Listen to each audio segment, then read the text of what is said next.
कुबल मॅडमना नमस्कार, मुकेश सरांना नमस्कार, उपस्थित सर्व मान्यवरांना नमस्कार आणि सर्वांचे मनपूर्वक स्वागत. आज आपण सर्वतोभद्र चक्राविषयी शिकणार आहोत. तर नवमांश हा आपल्या पारंपरिक पद्धतीमध्ये अतिशय महत्त्वपूर्ण मानला जातो. तसेच सर्वतोभद्र चक्र जेव्हा आपण शिकतो तेव्हा नवमांशाचा विचार अतिशय महत्त्वपूर्ण आहे. तर सर्वतोभद्र चक्रामध्ये आपण स्पष्ट ग्रह करतो, त्यानंतर स्पष्ट भावाचा आपण विचार करतो, त्यानंतर स्पष्ट भावाची कुंडली मांडली जाते. त्याला क्षेत्रकुंडली असेही म्हणतात.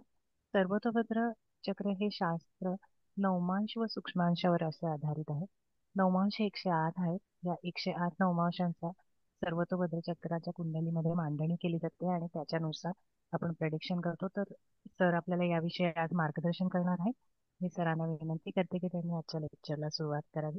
Thank you sir. Thank you Mukesh sir. नमस्कार. धन्यवाद मॅडम. धन्यवाद. पहिल्यांदा आपण स्वागत करूया. आता कुलकर्णी मॅडमने स्वागत केलेलं आहे, तर त्यांचं पहिल्यांदा स्वागत करतो. नंतर इत्यादी सर्व माननीय, आदरणीय, सन्माननीय जे आहेत आपले, त्याच्यामध्ये दळवी साहेब आहेत, मुकेश भाऊ आहेत, कुबल मॅडम आहेत, देशमुख मॅडम आहेत, हळदणकर मॅडम आहेत, कुलकर्णी, सर्व कुलकर्णी, इत्यादी कुलकर्णी, तर सगळ्यांचं स्वागत आहे. त्या ह्याच्यामध्ये आता कुलकर्णी मॅडमने स्वागत केलेलं आहे. तर मी तुम्हाला आजचा जो भाग आहे, तर गेल्या वेळेला आपण धारकावश कुंडली शिकलो होतो. आता त्याबद्दल जर काही प्रश्न असतील, तुम्हाला काही कळले नसेल, तर अवश्य आत्ताच्या घडीला विचारून घ्या. त्याच्यानंतर परत धारकावश कुंडलीचा जो भाग आहे तो तिचा विचार केला जाणार नाही. जेव्हा आपण दुसरी पत्रिका हे करू, फलादेश करू, त्यावेळेला धारकावश कुंडलीचा विचार करू. तर तत्पूर्वी जर समजा धारकावश कुंडलीबद्दल काही प्रॉब्लेम असेल, तर कारण का गेल्या वेळेला पूर्ण क्लास जो आहे तो रेकॉर्डिंग झालेला नाही, तर ती काही तांत्रिक अडचण होती. तर आता जर तुम्हाला त्याबद्दलचा काही प्रश्न असतील तर तुम्ही आता विचारून घ्या. मग त्यातून मी तुम्हाला उत्तर देतो आणि समजावून सांगतो. पण आज आपल्याला शिकायचं आहे सूर्याचं नक्षत्र बिंदू. सूर्याचं नक्षत्र बिंदूचा जो चार्ट आहे काही जणांना पाठवलेला आहे, तर त्याच्यावरती ते कसा फलादेश द्यायचा. तर तेव्हा असं नियम आहे की त्या ठिकाणी धनु लग्नाची जी पत्रिका आहे त्या धनु लग्नापासूनच आरंभ करायचा आणि त्या ठिकाणी सूर्याचं नक्षत्र बिंदूमध्ये असणारे जे बिंदू आहेत ते आपल्या कुंडलीमध्ये आपलं जे मागील आयुष्यातलं जे कर्म असतं तर त्या ठिकाणी ते आपल्याला भोगावंच लागतं, असा नियम आहे. तर त्याला अनुसरून तुम्हाला सूर्याचं नक्षत्र बिंदूची कुंडली व्यवस्थित वाचता आली पाहिजे.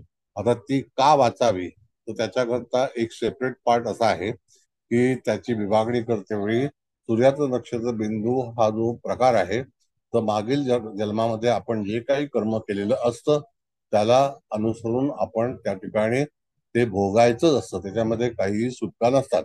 मग त्याच्यामध्ये चांगले बिंदू आहेत, वाईट बिंदू आहेत, तसा फलादेश त्याला तिथे द्यायचा असतो. तो फलादेश करताना सूर्याचं नक्षत्र बिंदू ही कुंडली बनते वेळी सूर्य हा त्या नक्षत्रामध्ये असल्यापासून कितव्या नक्षत्रामध्ये तो बिंदू येतो हे ठरलेलं असतं. त्याला मी नोट्स पाठवलेले आहेत. तर काहींना नोट्स मिळाले नसतील तर त्यांनी तिथे मला हे करावं, मेसेज करावा. तर टेलिग्रामला करून चालणार नाही, कारण का टेलिग्रामला हँड रायटिंगच्या ज्या नोट्स आहेत त्या उघडल्या जात नाहीत. तर पहिल्यांदा तुम्हाला व्हॉट्सअपला रिक्वेस्ट पाठवावी लागेल. तर मी जे लोक उपस्थित असतात त्यांनाच नोट्स पाठवतो, इत्यादी सर्व ठिकाणी पाठवू शकत नाही, कारण का की माझ्याकडे 26,000 लोक साधारणतः एका व्हॉट्सअप नंबरला आहेत. टोटल 3 नंबर आहेत, तर साधारणतः 70-72 हजार नाही, कारण का ते लोक त्या शास्त्राशी परिचित नाहीयेत. तर आज आपल्याला सूर्याचं नक्षत्र बिंदू बद्दल चर्चा करायची आहे आणि सूर्याचं नक्षत्र बिंदू ही अत्यंत आवश्यक आहे. कारण ती केव्हा वाचायची असते, ज्या वेळेला जातक आपल्याकडे येतो. जर समजा तुम्हाला आवश्यकता भासली किंवा जर तुम्हाला त्याच्यावरतीच जर त्याला निर्णय द्यायचा असेल, तर त्याला त्या वयामध्ये तो बिंदू हा ऍक्टिव्ह असतो. तो कुठल्या नक्षत्राशी संबंधित आहे, ते स्थान कोणतं आहे. आता जसं की धनु लग्न जे आहे ते पश्चिमेला आहे, तर ती दिशा जी आहे ती पश्चिमेची आहे. स्थान कुठलं येईल, तर प्रथम स्थान येईल. वाक्य लक्षात ठेवा, पश्चिम दिशा ही धनु लग्नाची आहे, धनु राशीची आहे. आणि स्थान जे आहे ह्या पत्रिकेमध्ये आपण जी पत्रिका वर्णन करतो किंवा फलादेश करतो तर ते प्रथम स्थान आहे. म्हणून तिथे ज्या काही घडामोडी होणार असतील त्या प्रथम स्थानावरती, कारण तो बिंदू कोणत्या स्थानावरती आलेला आहे त्याला अनुसरूनच आपल्याला पुढे त्याची वाच्यता करायची असते, म्हणजे तिथे फलादेश द्यायचा असतो. इथपर्यंत लक्षात आलं का? आणखी काही मला अडचण आहे सांगा.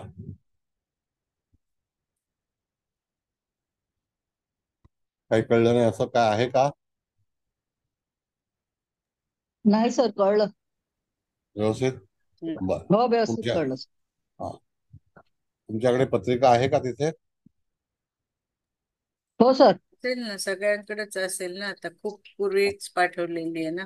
मग तरी सुद्धा आजची पत्रिका म्हणून तिथे हे पाठवलेलं आहे. तर त्या ठिकाणी सूर्याचं नक्षत्र बिंदू जे आहेत ते पूर्व कर्माच्या नुसार धनु लग्नाला कुठला बिंदू आलेला आहे का, आणि तो सूर्यापासून निर्माण झालेला आहे. कळलं का? जो पुन्हा जन्म झालेला आहे त्याला पण सूर्य कारणीभूत आहे, आणि मागील जन्म सुद्धा आहे त्याला सुद्धा सूर्य कारणीभूत आहे. म्हणून सूर्याचं नक्षत्र बिंदू हे चांगले का वाईट, त्याच्यामध्ये पहिला जो आहे तो विद्युन्मुख नावाचा बिंदू येतो सगळ्यात पहिला. तर विद्युन्मुख हा जो भाग आहे तो त्याच्याबद्दल जर परिचय आपल्याला करायला गेलं तर विद्युन हा जो भाग आहे तो नेत्र म्हणून त्याला सांगितलेला आहे. तर नेत्राला विद्युन म्हणतात, आणि मुख म्हणजे समोर. म्हणजे त्या जातकाच्या जीवनामध्ये ज्या घडामोडी होणार असतील ते त्याला दृष्टीच्या समोरचं फळ, मग ते चांगलं किंवा वाईट हे कसं ठरवायचं, तर त्या पर्टिक्युलर नक्षत्रामध्ये किंवा तो जो बिंदू जिथे आलेला आहे त्या ठिकाणी एखादा पापग्रह आहे का शुभग्रह आहे त्याला अनुसरून आपण पुढे जाऊन त्याचा फलादेश निश्चितच निर्माण करतो. तर आता कुबल मॅडम, तुमच्याकडे विद्युन्मुख नावाचा बिंदू धनु आहे. लग्नाला हो. हा कुठेशी आलेला आहे बघा. तो सर षष्ठ स्थान आणि सप्तम स्थानाच्या असं मध्ये, म्हणजे दोघांचे फळ देईल ना. आणि हा, म्हणजे षष्ठ त्रिपाद स्थानात नक्षत्र, त्रिपाद ग्रह आहे नक्षत्र, राहू. हो द्विपाद हो हो नक्षत्रामध्ये हो याच्यामध्ये हो हो येतो. हो. आणि त्या याच्यामध्ये धनु लग्नाला हा मृगशीर्ष नक्षत्र हे द्विपाद आहे. हा तर विद्युन्मुख नावाचा बिंदू म्हणजे दृष्टी समोरचं जे फळ आहे ते आपल्याला करायचं असतं. तर त्या ठिकाणी एखादा ग्रह आहे का ह्याचा विचार करायचा आहे. तर तिथे ग्रह असेल तर ग्रहाला समावेश करून, किंवा त्या राशीचा अधिपती, आता तिथे त्या राशीचा अधिपती म्हणजे बुध आणि शुक्र हे दोन आले, हो तर हो. मृगशीर्ष नक्षत्राचा जो आपल्या विश्वोत्तरी महादशेमध्ये विचार करतो की त्याचा अधिपती मंगळ, हम्म, हा विचार करायचा नाही. तर हम्म. पहिलं जे महत्व आहे ते स्थानाला आहे. तो कुठल्या स्थानासंदर्भात ते फळ देणार आहे. ते विद्युन्मुख बिंदू हा चांगला सुद्धा आहे आणि वाईट सुद्धा आहे. जर त्याचा अधिपती एखाद्या कुयोगामध्ये असेल मूळ पत्रिकेमध्ये, म्हणजे तो राहू सोबत आहे का, केतू सोबत आहे का, शनी सोबत आहे का, तर अशा वेळेला विद्युन्मुखाचं जे फळ आहे, फलित आहे, ते जातकाच्या जीवनामध्ये त्याला तशा तऱ्हेने, म्हणजे ज्या ग्रहाची जशी अवस्था असेल त्याप्रमाणे, म्हणजे इथे सप्तम स्थान आणि षष्ठ स्थान या दोन स्थानाला तो तिथे लाभलेला आहे. तर दोन स्थानांचं वर्णन करताना षष्ठ स्थान हे शत्रुस्थान आहे, सप्तम स्थान हे जोडीदाराचं आहे. तर अशा वेळेला त्या ठिकाणी जोडीदाराच्या बाबतीमधल्या ज्या काही घडामोडी असतील बऱ्या वाईट, त्या तुम्हाला तुमच्या डोळ्यासमोर, दृष्टीसमोर भोगाव्या लागतील किंवा पाहाव्या लागतील. अशा तऱ्हेचा फलादेश जो आहे तो आपल्याला करायचा आहे. आता त्याचा अधिपती हा शुक्र, हा मॅडम बघितलं तर धनु लग्नाला शुक्र हा कोणत्या राशीमध्ये, चतुर्थात हो, आलेला आहे का? चतुर्थात मीन मध्ये. हा. मग उच्च. आता त्या ठिकाणी चतुर्थ स्थान हे शुभ स्थान आहे. शुक्र हा शुभ ग्रह आहे. आणि बुध पण जो आहे तो रवियुक्त पंचमात आलेला आहे का मॅडम? होय होय होय. पंचमातच आहे. हा, हा. रवियुक्त. हा, मग तर त्या ठिकाणी रवी बुधाची युती आहे. तर त्या ठिकाणी केंद्र आणि त्रिकोण स्थानामध्ये विद्युन्मुख बिंदू आलेला आहे. मग विद्युन्मुख बिंदू जर पंचम आणि चतुर्थ स्थानात आल्यामुळे त्या जातकाच्या जीवनामध्ये ज्या काही घडामोडी होतील तर तो शुभग्रह असल्यामुळे, पण स्थान जे आहे तर एक शुभ स्थान आहे, एक अशुभ स्थान आहे. अशुभ स्थान एवढ्यासाठी आहे की त्या ठिकाणी षष्ठ स्थान हे कष्टाचं आहे. तर अशा वेळेला जातकाच्या जीवनामध्ये जे मातुल घराणं आहे त्या संदर्भात पण विचार केला जातो. यदा कदाचित अशा काही घडामोडी होतील की जेणेकरून आईच्या माहेरी या ठिकाणी तिथे जातकाच्या जीवनात तो विद्युन्मुख बिंदू हा जेव्हा ऍक्टिव्ह होईल, तर तो ऍक्टिव्ह होताना त्या ठिकाणी जातकाचं वय तिथे खाली दिलेलं आहे. तर तो कोणत्या वयामध्ये ऍक्टिव्ह होणार आहे. आणि अशा वेळेला त्या ठिकाणी पर्टिक्युलर त्या वर्षामध्ये जातकाच्या जीवनामध्ये तिथे त्या नक्षत्राला, त्या राशीला एखादा ग्रह वेध घेणार आहे का? आता मृगशीर्ष नक्षत्र जर आपण पाहिलं तर हे मृगशीर्ष नक्षत्र पूर्व दिशेला उपस्थित आहे, म्हणजे आकाशामध्ये. कारण का की ईशान्य दिशेला कृत्तिक आहे, रोहिणी नंतर पूर्व ईशान्येला आहे, आणि मृगशीर्ष हे पूर्वेला आहे, आणि आरद्रा जे आहे ते पूर्ण पूर्वेला आहे. म्हणजे अशा वेळेला त्या ठिकाणी मिथुन रास ही पूर्ण कालपुरुषाच्या कुंडलीमध्ये जरी मेष रास आली तरी सुद्धा सर्वतोभद्र चक्राच्या अनुसरून जे मृगशीर्ष नक्षत्र आहे ते पूर्व उदित होण्याच्या अगोदर आहे. मग जातकाच्या याच्यामध्ये ते जे नक्षत्र आहे ते नक्षत्र पूर्व दिशेला तुम्हाला आढळेल. पण जातकाचा जन्म हा धनु लग्नामध्ये झाल्यामुळे ती आपली पारंपरिक ज्योतिषाची पूर्व दिशा आहे, पण मूळ धनुराज जी आहे ती पश्चिमेला आहे. इथपर्यंत कळलं का? सांगा. होय. हो सर. हो आलं सर. लक्षात? हो ओके. सर. हा, म्हणजे अशा वेळेला तुम्हाला फलादेश देते मी. आता बघायचं आपल्याला की तो तिथे जे वय दिलेलं आहे ते वय आपण धारकांश कुंडली शिकते वेळी जे नक्षत्र होते त्या नक्षत्राला अनुसरून आपण वयाची निश्चिती केलेली आहे. मग त्या ठिकाणी ते जे वय आहे तर ते कोणत्या वर्षी तो बिंदू ऍक्टिव्ह होईल आणि तुम्हाला फलादेश मिळेल. आता त्यामध्ये येस मॅडम. हा, तर मग ते 3 वय दिलेत ना इथे, 15, 42 आणि 69. मग त्याच सांगतायत तुम्ही? सांगा सांगा. हा. हा, मग आता त्यावेळेला जेव्हा वय जे चालू असेल आणि त्यावेळेला जर त्या ठिकाणी एखादा ग्रह तिथून वेध लावत असेल, म्हणजे मोकळ्या नक्षत्राला सुद्धा वेध लागतो, पण तो वेध जो आहे तो बिंदूला लागतो. तर त्या बिंदूला त्या ठिकाणी यदा कदाचित बरे वाईट दिवस, पण त्या घटना ज्या घडतील तर तिथे जे वय दिलेलं आहे त्या वयामध्ये जातकाच्या जीवनात शुक्र आणि बुध ह्या ग्रहांच्या घटना घडतील. कारण का की मिथुन रास आणि वृषभ रास हे दोन राशीमध्ये तो बिंदू आलेला आहे, अर्धा इकडे अर्धा तिकडे. कारण का की ते द्विपाद नक्षत्र असल्यामुळे, हे वाक्य लक्षात ठेवा, कारण ते द्विपाद नक्षत्र असल्यामुळे जातकाच्या जीवनामध्ये जे काही फलादेश मिळणार आहे तो फलादेश जातकाला त्या नक्षत्राच्या अनुसरून प्राप्त होईल. याच्याबद्दल तुम्हाला काही शंका, काही प्रश्न? बोला. कारण का सर परत हे आता हा, बोला. आता गुरु मृग नक्षत्रानं भ्रमण करतोय ना आता गुरु गुरु ग्रह नाही, आता नाही, तो ग्रह पकडायचा नाहीये. हा नाहीये का? मूळ बरं. कुंडली जी जातकाची, जेव्हा जातकाचा जन्म होतो त्या जन्माच्या वेळेला हा बिंदू निश्चित केला जातो. तो कशावरती निश्चित होतो की हे सगळे सूर्याचं नक्षत्र बिंदूचे जे बिंदू आहेत ते सूर्य जन्माच्या वेळेला कोणत्या नक्षत्रामध्ये असेल त्याच्यापासून त्याची मोज होते, आणि तिथून गणतरी होऊन नंतर मग त्याचा विचार करतो की त्याने तिथे कुठे त्याचा बिंदू तो उपस्थित झालेला आहे. हो ठीक आहे, समजलं सर. कळलं? बरं. नेक्स्ट.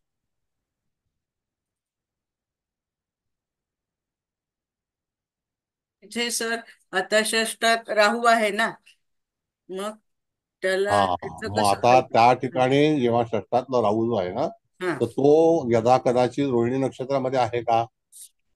होय, बहुतेक मग रोहिणीतच राहते परत. मग त्या ठिकाणी राहूचा आणि त्या नक्षत्र बिंदूचा रोहिणी. सूर्याचा नक्षत्र बिंदूचा संबंध नाही. अच्छा, म्हणजे जर यदा यदा कदाचित हम्म, जर हम्म. रोहिणी नक्षत्रामध्येच हा बिंदू जर आला असता तर त्या ठिकाणी जे दृष्टीसमोरचं फळ आहे हा, ते राहू ग्रहाला अनुसरून तेच. तिथे त्या जातकाला बरं वाईट फळ जे आहे ते त्याच्या दृष्टीसमोरचं फळ भोगावयास लागलं असतं किंवा हम्म, लागेल. हम्म. कळलं का? आणि म्हणजे इथे तस राहूचं आपण काही विचारात नाही घ्यायचं, कारण तो रोहिणी नक्षत्रात आहे म्हणून. हा, हा. त्याचं अंतर दूर आहे. हो बरं, हो. आता भाग असा आहे मॅडम की हा, जेव्हा असे ग्रह किंवा असे बिंदू हम्म. जेव्हा एखाद्या कुंडलीमध्ये उपस्थित असतात ते होय. पूर्वजन्माच्या अनुसरून आहेत, होय. पूर्वकर्मानुसार. हम्म, हम्म. आता पूर्वकर्मानुसार जर आपण बघितलं तर थोडक्यात असं आहे की जातकाने जर थोडासा विचार केला किंवा जर कृष्ण भक्तीमध्ये किंवा भागवतमशी संबंध असेल तर आपल्या जीवनामध्ये अशा घडामोडी का होत आहेत, तर अजून आपलं जे पूर्वकर्म जे आहे ते पेंडिंग आहे. होय. आणि ते पेंडिंग असल्यामुळे यदा कदाचित ते आपल्याला बरचसं फळ जे आहे ते दृष्टीसमोरचं बरं वाईट फळ जे आहे ते आपल्याला पाहावंच लागतं. होय. मग त्याच्यामध्ये हे षष्ठ स्थान आहे, तर षष्ठ स्थान आणि सप्तम स्थान, तर सप्तम स्थान हे जोडीदाराचं आहे, षष्ठ स्थान जे आहे ते शत्रूचं आहे. तर असा हा मिश्रित फलादेश जो आहे तो आपल्याला करता आला पाहिजे. हो, छान, थँक्यू. सर एक विचारू मी. हा, बोला बोला बोला. हा सर, मी कवठेकर बोलतीये, विजया कवठेकर. सर नेहमी वाईटच फळ मिळेल असं नाही ना? नाही, आता जर समजा चांगलं. बघा, परत सांगतो तुम्हाला. हा कधी कधी आता हा आपण जो विचार केला तर सप्तम स्थान आणि षष्ठ स्थान ह्या दोघांचे अधिपती तिथे नक्षत्राचा अधिपती नाही. तर हा षष्ठ स्थान आणि सप्तम स्थानाचे दोन्ही शुभ ग्रह आहेत, तर हा त्याला शुभच फलादेश मिळेल. हा कळलं का? म्हणजे जे काय बघायला मिळेल दृष्टी समोर फळ ते कदाचित शुभ असू शकेल, शुभ चांगल्या असं. गोष्टी पण घडू शकतील. Yes. मग आता जर समजा हाच बिंदू राहू युक्त आला असता किंवा शनी हा युक्त आला असता, हम्म. मंगळ युक्त आला असता, तर त्या ठिकाणी मंगळ, शनी, राहू, केतू हे असे जे पापग्रह आहेत, तर त्या ठिकाणी त्या जातकाला जेव्हा त्याचं जे वय असेल त्यावेळेला त्या घटना घडतील आणि त्याला ते दृष्टीसमोरचं फळ भोगावं लागेल. आता राहिला भाग असा की कधी कधी जातक हा लहान असतो, 2 वर्षाचा असतो, 3 वर्षाचा असतो, पण खरं बघितलं तर हा वय आता इथे आलेलं मॅडमने सांगितलंय ते वय किती आहे, तर पर्टिक्युलर त्या 15व्या वर्षी. आता वय जे आपण काढलं ते चंद्रावरून काढलं. तुम्ही गेल्या हो वेळेला होतात ना व्याख्यानाला? हो हो हो हा, होते सर. ते चंद्रावरून काढलं. पण आता हा हा जो बिंदू आहे हा आपण सूर्यावरून तयार केलेला आहे. हो मी तुम्हाला नोट्स पाठवल्या आहेत, त्या नोट्स मध्ये सूर्याचं नक्षत्र बिंदू याचा उल्लेख केलेला आहे. हो सर. कळलं का? हो बघितलंय. हा. आता ह्याच्यात मग वय 42, म्हणजे आता 40 वर्षाची आहे ही व्यक्ती. हा, म्हणजे बरोबर. 42व्या वर्षी ऍक्टिव्हेट होईल तो बिंदू. हा, तो ऍक्टिव्हेट झाल्यानंतर आता जसं हे दोन शुभ ग्रह आहेत, आता हम्म. धनु लग्नाला लग्न शुभ आहे, षष्ठ पण शुभ आहे, सप्तम पण शुभ आहे, अष्टम पण शुभ आहे. म्हणजे हो जर आपण पारंपरिक मध्ये फलादेश किंवा सॉरी सर्वतोभद्र चक्रामध्ये फलादेश जर प्रयत्न केला करायचा, तर धनु लग्नामध्ये जी व्यक्ती जन्माला येते त्याला षष्ठ स्थान, सप्तम स्थान, अष्टम स्थान या 3 स्थानांची जी फळं आहेत ती शुभ ग्रहांची असतात. ओके म्हणजे असं लग्नाचं जेव्हा कॅल्क्युलेट करतो तर ती सोय फक्त सर्वतोभद्र चक्रामध्येच उपलब्ध आहे. ओके सर, समजलं. Thank you sir. कळलं? सर मी विचारू. हा, विचारा आता ना. बुध आणि शुक्र आपण इथे हे करतोय सप्तम आणि षष्ठ स्थानाचे अधिपती म्हणून, तर हे वारंवार येत राहतील ना अंतर्ग्रह नाही असल्यामुळे नाही यांचं? नाही नाही नाही नाही. नाही हा बिंदू नाही का? बिंदू हा मॅडम ऍक्टिव्ह होईल ना, हा बिंदू स्पेशली त्या वयालाच ऍक्टिव्ह होईल. आणि अच्छा जेव्हा एखादा इन बिटवीन पर्टिक्युलर इयर, आता जसं आपण जर पाहिलं तर मृगशीर्ष नक्षत्र जे आहे तर त्याच्या समोरचं नक्षत्र आहे पूर्वाषाढा. कळलं का? आता हो त्या पूर्वाषाढा नक्षत्राच्या तिथून जर एखादा ग्रह जाणार असेल आणि तो सन्मुख वेध घेणार असेल तर तो नक्षत्राला वेध घेईल, तर त्याचं कॅल्क्युलेशन जे आहे ते सप्तशलाकामध्ये आहे. अच्छा, म्हणजे ते हे सतत जरी जात असले, भ्रमण करत असले तरी प्रत्येक वेळेलाच घटना घडेल असं नाही. नाही नाही नाही नाही नाही. हा जो हा बिंदू आहे हा लाईफ टाईम मध्ये तुम्हाला तो कुठल्या स्थानात कुठल्या नक्षत्रामध्ये त्या संदर्भातीलच जे काही भोग आहेत ते भोगावे लागतात. अच्छा, आलं लक्षात पण सर. ते लागणारच, म्हणजे तिथे कॉम्प्रोमाइज नाही. हो आणि असं जर जीवन बघितलं मॅडम तर त्या जीवनामध्ये आपण पूर्वकर्मानुसारच जीवन जगत असतो. आणि कधी हो कधी आपल्याला जेव्हा सूचना मिळते आपलं ते कव्हर होतं, कम्प्लीट होतं. म्हणून त्या ठिकाणी भागवतम मध्ये असं सांगितलेलं आहे, जर तुम्ही हरिभक्ती करत असाल आणि त्यावेळेला तुम्हाला जर तुमचं पूर्वकर्म नष्ट करायचं असेल किंवा संपवायचं असेल तर त्यावेळेला हरीच्या चरणावरती तुम्ही गेलात तर तिथे ते कर्म जे आहे ते तुमच्या समोर येणार नाही. अच्छा, आलं लक्षात सर. Yes. Thank you sir. धन्यवाद. नेक्स्ट. आता मॅडम दुसरा जो बिंदू आहे तो शूल बिंदू आहे का बघा जरा. सर शूल आहे आणि तो अष्टम स्थानात आहे, कर्क राशी. कर्क राशीमध्ये पुष्य नक्षत्रात आहे का, आश्लेषामध्ये आहे. हम्म. पुष्य नक्षत्रात आहे. पुष्य हा, पुष्यमध्येच आहे. Very good. हा, मग आता जसं की आपण बघितलं की हा पुष्य नक्षत्रात आहे, म्हणजे तुम्हाला तुमच्या पत्रिकेमध्ये उजव्या हाताला कोपऱ्यामध्ये आग्नेय दिशेला आहे. पुष्य नक्षत्र हे पूर्व आग्नेयचं नक्षत्र आहे. तर त्या पुष्य नक्षत्रामध्ये दरिद्रांश सुद्धा आहे, कळलं का. तर पुष्य नक्षत्र ह्या ठिकाणी अष्टम स्थानामध्ये आलेलं असल्यामुळे त्या ठिकाणी जातकाला शूल हा बिंदू हा काहीही पॉझिटिव्ह नाही. शूल म्हणजे आंतरिक दुःख, दुःख म्हणजे चांगलं गोष्ट नाही.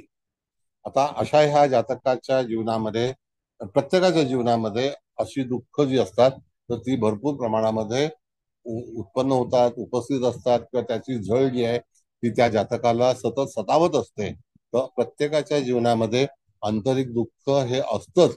मग तशाच याच्यामध्ये आपण जर पाहिलं तर जातकाच्या जीवनामध्ये अष्टम स्थानासंदर्भात, कर्क राशीच्या संदर्भात, कारण ते चतुष्पाद नक्षत्र आहे आणि चतुष्पाद नक्षत्र असल्यामुळे त्या ठिकाणी चतुर्थ स्थान म्हणजे कालपुरुषाला, कर्क रास ही कालपुरुषाची, आणि त्यानंतर आग्नेय दिशा आणि अष्टम स्थान. तर अष्टम स्थानातलं हे दुःख प्रामुख्याने असं असेल की एखादं जातक अतिशय ज्याच्यावरती प्रेम करत असेल, किंवा जसं की कर्करास ही जी आहे ही ज्याला आपण म्हणतो की जास्ती अटॅचमेंट करणारी रास आहे, ज्याच्यावरती अतिरिक्त प्रेम असतं, भावनात्मक गोष्ट असते. तर जातकाच्या जीवनामध्ये येणारं दुःख हे कोणत्या स्वरूपाचं असेल, त्याचं स्वरूप जे आहे हे स्वरूप ज्याला मानसिक एखादा धोका होणं, एक कधी कधी कुठल्या गोष्टीमुळे फॅमिलीमध्ये, मित्रमंडळीमध्ये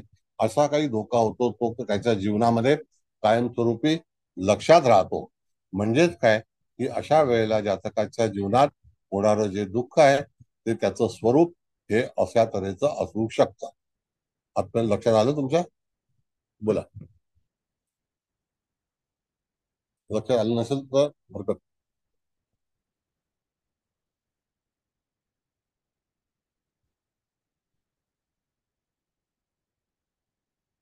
लक्षात जे आता मी तुम्हाला विश्लेषण सांगितलं ते हो सर, आलं लक्षात.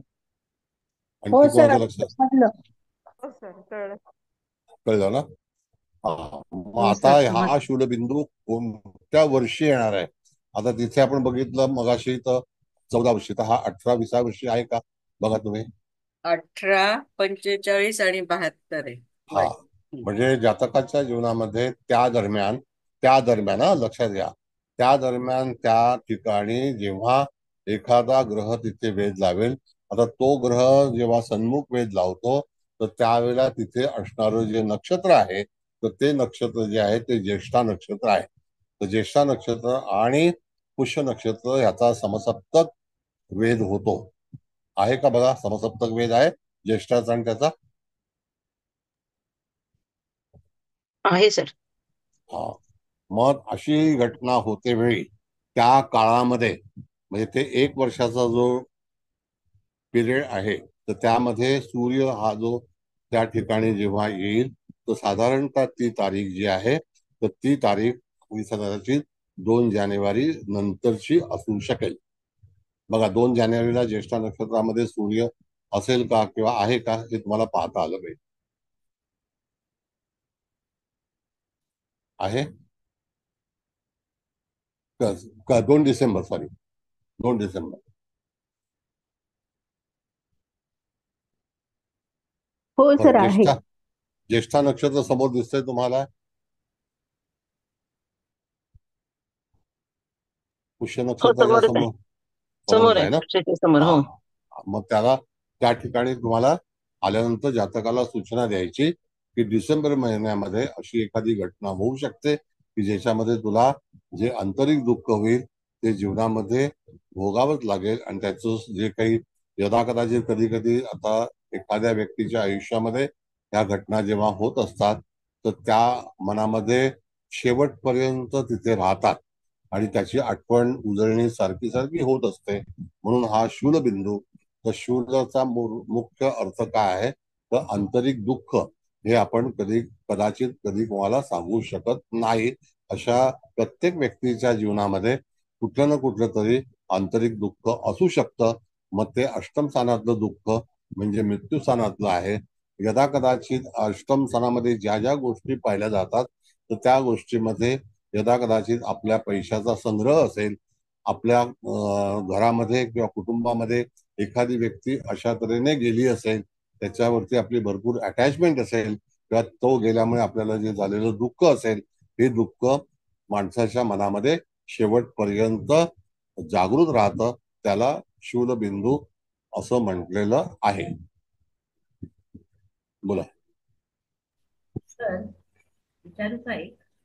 हा बोला. आपण हा शून्यबिंदू 18, 45 आणि 72 या 3 वर्षामध्ये टप्प्यांमध्ये म्हणजे आयुष्याच्या 3 टप्प्यांमध्ये ही वर्ष आलेली आहेत. पण समजा एखाद्याला 18व्या वर्षी असा प्रॉब्लेम म्हणजे 3ही टप्प्यावर प्रॉब्लेम येणारच असं आपण म्हणायचं का? हो हो. अशा बघा, अमुक एक गोष्टी ज्या असतात ना मॅडम, तुम्ही एखाद्या व्यक्तीच्या आयुष्यामध्ये वारंवार अशी एखादी घटना होते आणि ती अमुक एका काळानंतर होते. आता त्यावेळेला ती आपल्या लक्षात राहते, कारण का की काळ हा कोणाचाच नसतो. तो काळ येणारा असतो आणि काळ नंतर तो जाणारा असतो. म्हणून कालाय तस्मै नमः असं म्हटलं जातं. येणाऱ्या काळावरती वंदन करून, नमस्कार करून तिथे ते आपल्याला सहन करावंच लागतं. आणि अशा बऱ्याचशा घटना ज्या आहेत त्या कदाचित जातकाच्या जीवनामध्ये होत असतात किंवा होऊन गेलेल्या असतात. तर त्यावेळेला तो मनुष्य कधीही त्याच्यातून बाहेर निघू शकत नाही. तुम्हाला जर बघायचं असेल तर एक ह्याचा सिनेमा आला होता, तर त्याचं जर हे आहे तर तो शीर्षकच शूल नावाचा होता. अतिशय चांगल्यापैकी लक्षात ठेवण्यासारखा तो सिनेमा होता. 1900 मला वाटतं 2000च्या जवळपास आला होता. सयाजी शिंदेचा आणि मनोज वाजपेयी. बोला. मला असं वाटलं की एखाद्या टप्प्यावर येतो किंवा असं काही असं आहे का? नाही, आता बघा कसं आहे मॅडम, की तुम्ही आता एवढं आयुष्य जीवन जगलेले आहात, तर त्याच्यामध्ये अशा काहीतरी प्रमुख 3 घटना झाल्या असतील की ज्या तुमच्या कायमस्वरूपी लक्षात आहे, स्मरणात आहे. असा हा शूलबिंदू हा चांगला बिंदू नाही. मग कधी कधी नातेवाईकांनी फसवलेलं असतं, कधी त्या ठिकाणी आपल्या मित्रमंडळीमध्ये किंवा एखादी घटना घडलेली असते, एखादा लॉस झालेला असतो, कदाचित काही लोकांपासून आपल्याला दुःख झालेलं असतं. अशा घटना ह्या जातकाच्या जीवनामध्ये म्हणजे प्रत्येक व्यक्तीच्या जीवनामध्ये घडलेल्या असतातच आणि घडतातच. सर त्याला कोणीही अवॉइड करू शकत नाही. मी गेल्या वेळी शिकवलं तेव्हा मी सगळं ते चार्ट करून त्या घटना तेव्हा आढावा घेतला होता. पण आता पुन्हा थोडस विस्मरणात गेल्यामुळे मी विचारलं की समजा त्या टप्प्यावर नाही आलं तर पुढच्या टप्प्यावर येणाऱ्या ती म्हणजे येऊ शकतं असं. हो हो. पर्टिक्युलर कसं आहे मॅडम, सांगतो तुम्हाला.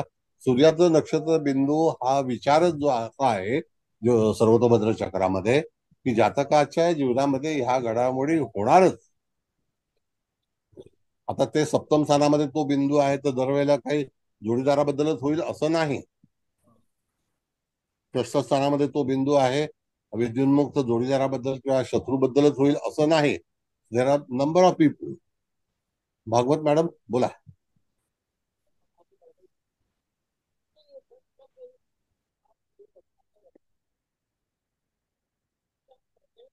भागवत मॅडम विचारा. Bhagwat madam. Thank you sir. Thank you. Bhagwat madam. नाही सर, बोलत नाहीत का? त्यांचं नेट गेलं असेल बहुतेक. तर मी विचारू. हा विचारा. सर म्हणजे ज्या स्थानामध्ये तो शूलबिंदू पडला असेल त्या स्थानासंबंधाने काहीतरी दुःख निर्माण होणार, बरोबर? आणि प्रत्येक माणसाच्या कुंडलीत कुठे ना कुठेतरी तो बिंदू येणारच आहे. म्हणजे प्रत्येकाला कधी ना कधी काही म्हणजे ज्या वयानुसार असेल त्या माणसाला ते दुःख भोगावंच लागणार.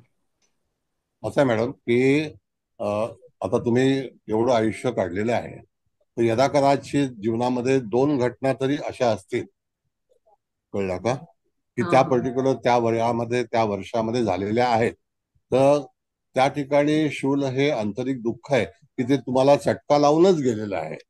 आणि अशी हम्म. घटना घडते की नाही? घडते ना. Yes. मग त्या थँक्यू. मनुष्याला त्याला त्रास होतो. Yes. म्हणजे आता जर तृतीय स्थानात असेल तर भावंडासंबंधी होऊ शकेल, किंवा शेजार चतुर्थ स्थानात शेजार असेल. शेजारा संदर्भात पण होऊ शकतो, हा बरोबर. प्रवासामध्ये होऊ शकतो, हो छोटे प्रवास आहे, लिखाणामध्ये होऊ शकतो. हो बरोबर. तो बिंदू त्या ठिकाणी आपण काय काय गोष्टी पाहतो त्या संदर्भात आहे. पण त्याला ऑप्शन असा आहे मॅडम की एक तर तुम्हाला असं बघितलं पाहिजे की तिथे ग्रह आहे का. जर ग्रह असेल तर त्या ग्रहाचं काय महत्व आहे, म्हणजे त्याची हा हा कॅटेगरी काय आहे. दुसरा भाग, आता इथे अष्टम स्थानामध्ये हा बिंदू आलाय, तर चंद्राची स्थिती कशी आहे. तर मॅडम इथे चंद्र जो आहे तो त्या ठिकाणी आपण जर बघितलं तर वृश्चिक राशीला हा केतुयुक्त आहे का. हो, चंद्र हो हो वेळात वृश्चिक राशीमध्ये केतू आणि मंगळा बरोबर आहे. हा, मग आता अशा वेळेला मंगळ केतू आणि चंद्र यांची युती मूळ कुंडलीमध्ये योग्य नाही. मग चंद्र हा हर्षल पण नीचेच आहे आहे. तिथे सर, हा, हर्षल हो पण आहे तिथेच. नाही हर्षलचा विचार करू नका, पण तरी सुद्धा असा काही गोष्टीचा आपल्याला नवग्रहाचाच विचार करायचा आहे. तर अशा वेळेला त्या ठिकाणी चंद्र केतू मंगळ ही युती मान्य नाही, म्हणजे ती नॉट परमिटेड. तर अशा वेळेला तो जिथे जो बिंदू पडलेला आहे तो चंद्राच्या राशीचा अधिपती आहे, म्हणजे बॉस आहे. ती रास चंद्राची आहे. मग हो त्या हो ठिकाणी ज्या घटना होतील ते रिलेटेड मंगळ, रिलेटेड केतू आणि चंद्र या तिघांचं एकमेव आणि स्थान 12व, आणि त्यात चंद्र निचेचा, म्हणजे त्या हो चंद्राला मानसिक दुःख अतिशय भोगावं लागेल. लागेल. म्हणजे अशा घटना ह्या त्याच्या आयुष्यामध्ये यदा कदाचित घडण्याची शक्यता आहे. आणि त्याला असं काही बाकी उपासना वगैरे करून काही फरक पडणार नाही, कारण हे मागच्या जन्मीचं आहे, तर तुम्हाला भोगावंच लागणार. बघा कसं आहे मॅडम, सांगतो तुम्हाला मी. नाही, आता तुमचा प्रश्न फार चांगला आहे. थोडस हे आहे की आपल्याला जोपर्यंत आपल्याला कळत नाही तोपर्यंत वळत नाही. बरोबर. कळलं काय. आता जोपर्यंत मनुष्य अज्ञानी असतो आणि तो ज्ञानी होतो त्यावेळेला त्याचं वळण बदलतं. मग हा जर समजा आपल्याला यदा कदाचित, जसं आमच्या गुरुकुलमध्ये असं सांगितलं जातं की तुम्ही सुरुवातीपासून जर हरीच्या सेवेमध्ये असाल तर त्या ठिकाणी ज्या घटना होणार असतील तर त्या हरिचरणावरती तुम्ही सोडायच्या आणि त्याचं दुःख हे हरीकडे सोपवायचं. म्हणजे तुम्हाला तिथे साधी मुंगी सुद्धा चावू शकणार नाही, म्हणजे अशा रीतीने सांगितलेलं आहे. पण आता जर समजा श्रीकृष्णाला जर एखादी व्यक्ती पसंत नसेल हा किंवा श्रीकृष्णापर्यंत ती पोहोचणारच नाहीये, तर हा श्रीकृष्णाला ती व्यक्ती आवडत नसेल तर श्रीकृष्णाचं मुखावरती त्याचं नाव पण येणार नाही. हा हा म्हणून त्या ठिकाणी इंट्रोडक्शन ऑफ कृष्णामध्ये असं सांगितलेलं आहे, जानकी, हॅलो जानकी, हरी बोल. हा हा बरोबर काय सांगताय. मी बरोबर सांगतोय का. हो हो, इफेक्ट कमी करण्याचं सामर्थ्य फक्त परमेश्वरातच आहे. जानकी भागवत वाचन करणारी आहे म्हणून मी विचारते. बरोबर सांगताय. बरोबर आहे ना, काही चूक होत नाही ना. तुम्ही कसं चुकणार, हा, बरोबर सांगताय. मग हे असं असतं, कळलं का. हा म्हणून त्या ठिकाणी जोपर्यंत तुम्हाला पर्यायी, जसं एखादं ज्ञान, एखादा वरदहस्त, एखादी दिशा दाखवणारी व्यक्ती जर तुम्हाला मिळाली आणि जर तुम्ही हरिकीर्तनामध्ये असाल किंवा हरिसेवेमध्ये असाल तर यदा कदाचित ते दुःख जे आहे ते निघून जाईल, तुम्हाला कळणार सुद्धा नाही, किंवा आलेलं दुःख तुम्ही एवढं सिरियसली घेणार पण नाही. हा.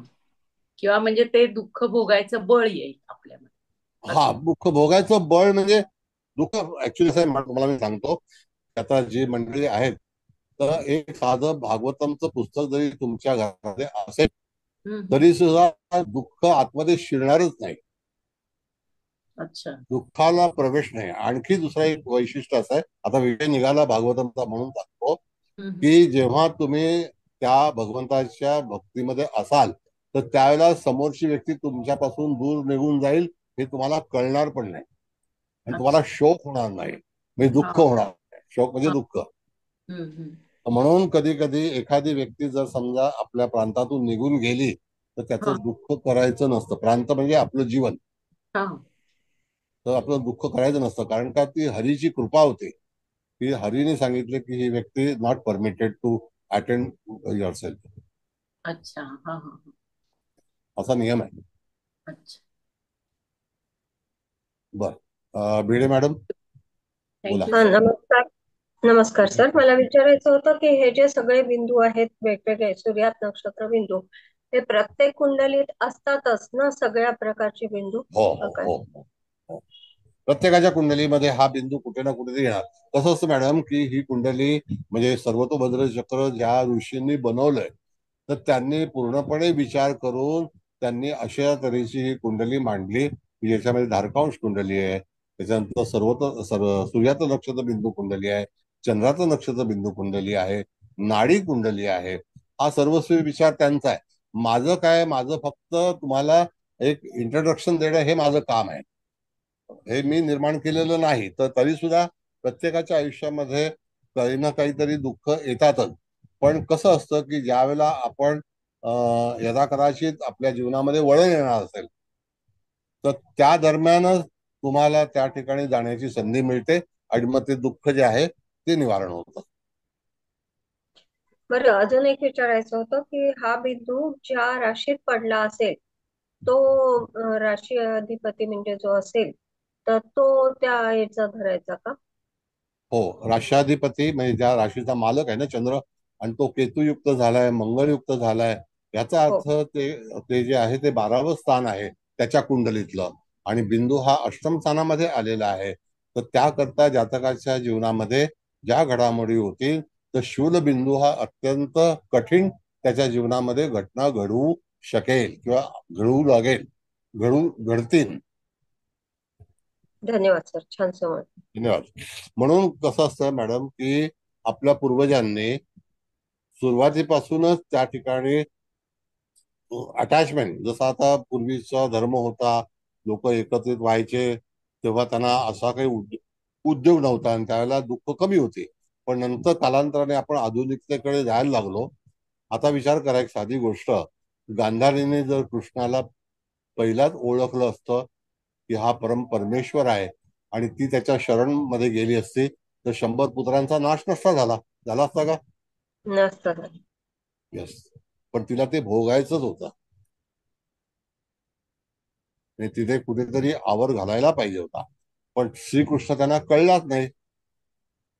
मग ज्याला श्रीकृष्ण कळला नाही त्याला आयुष्य कळलं नाही. हा नियम आहे.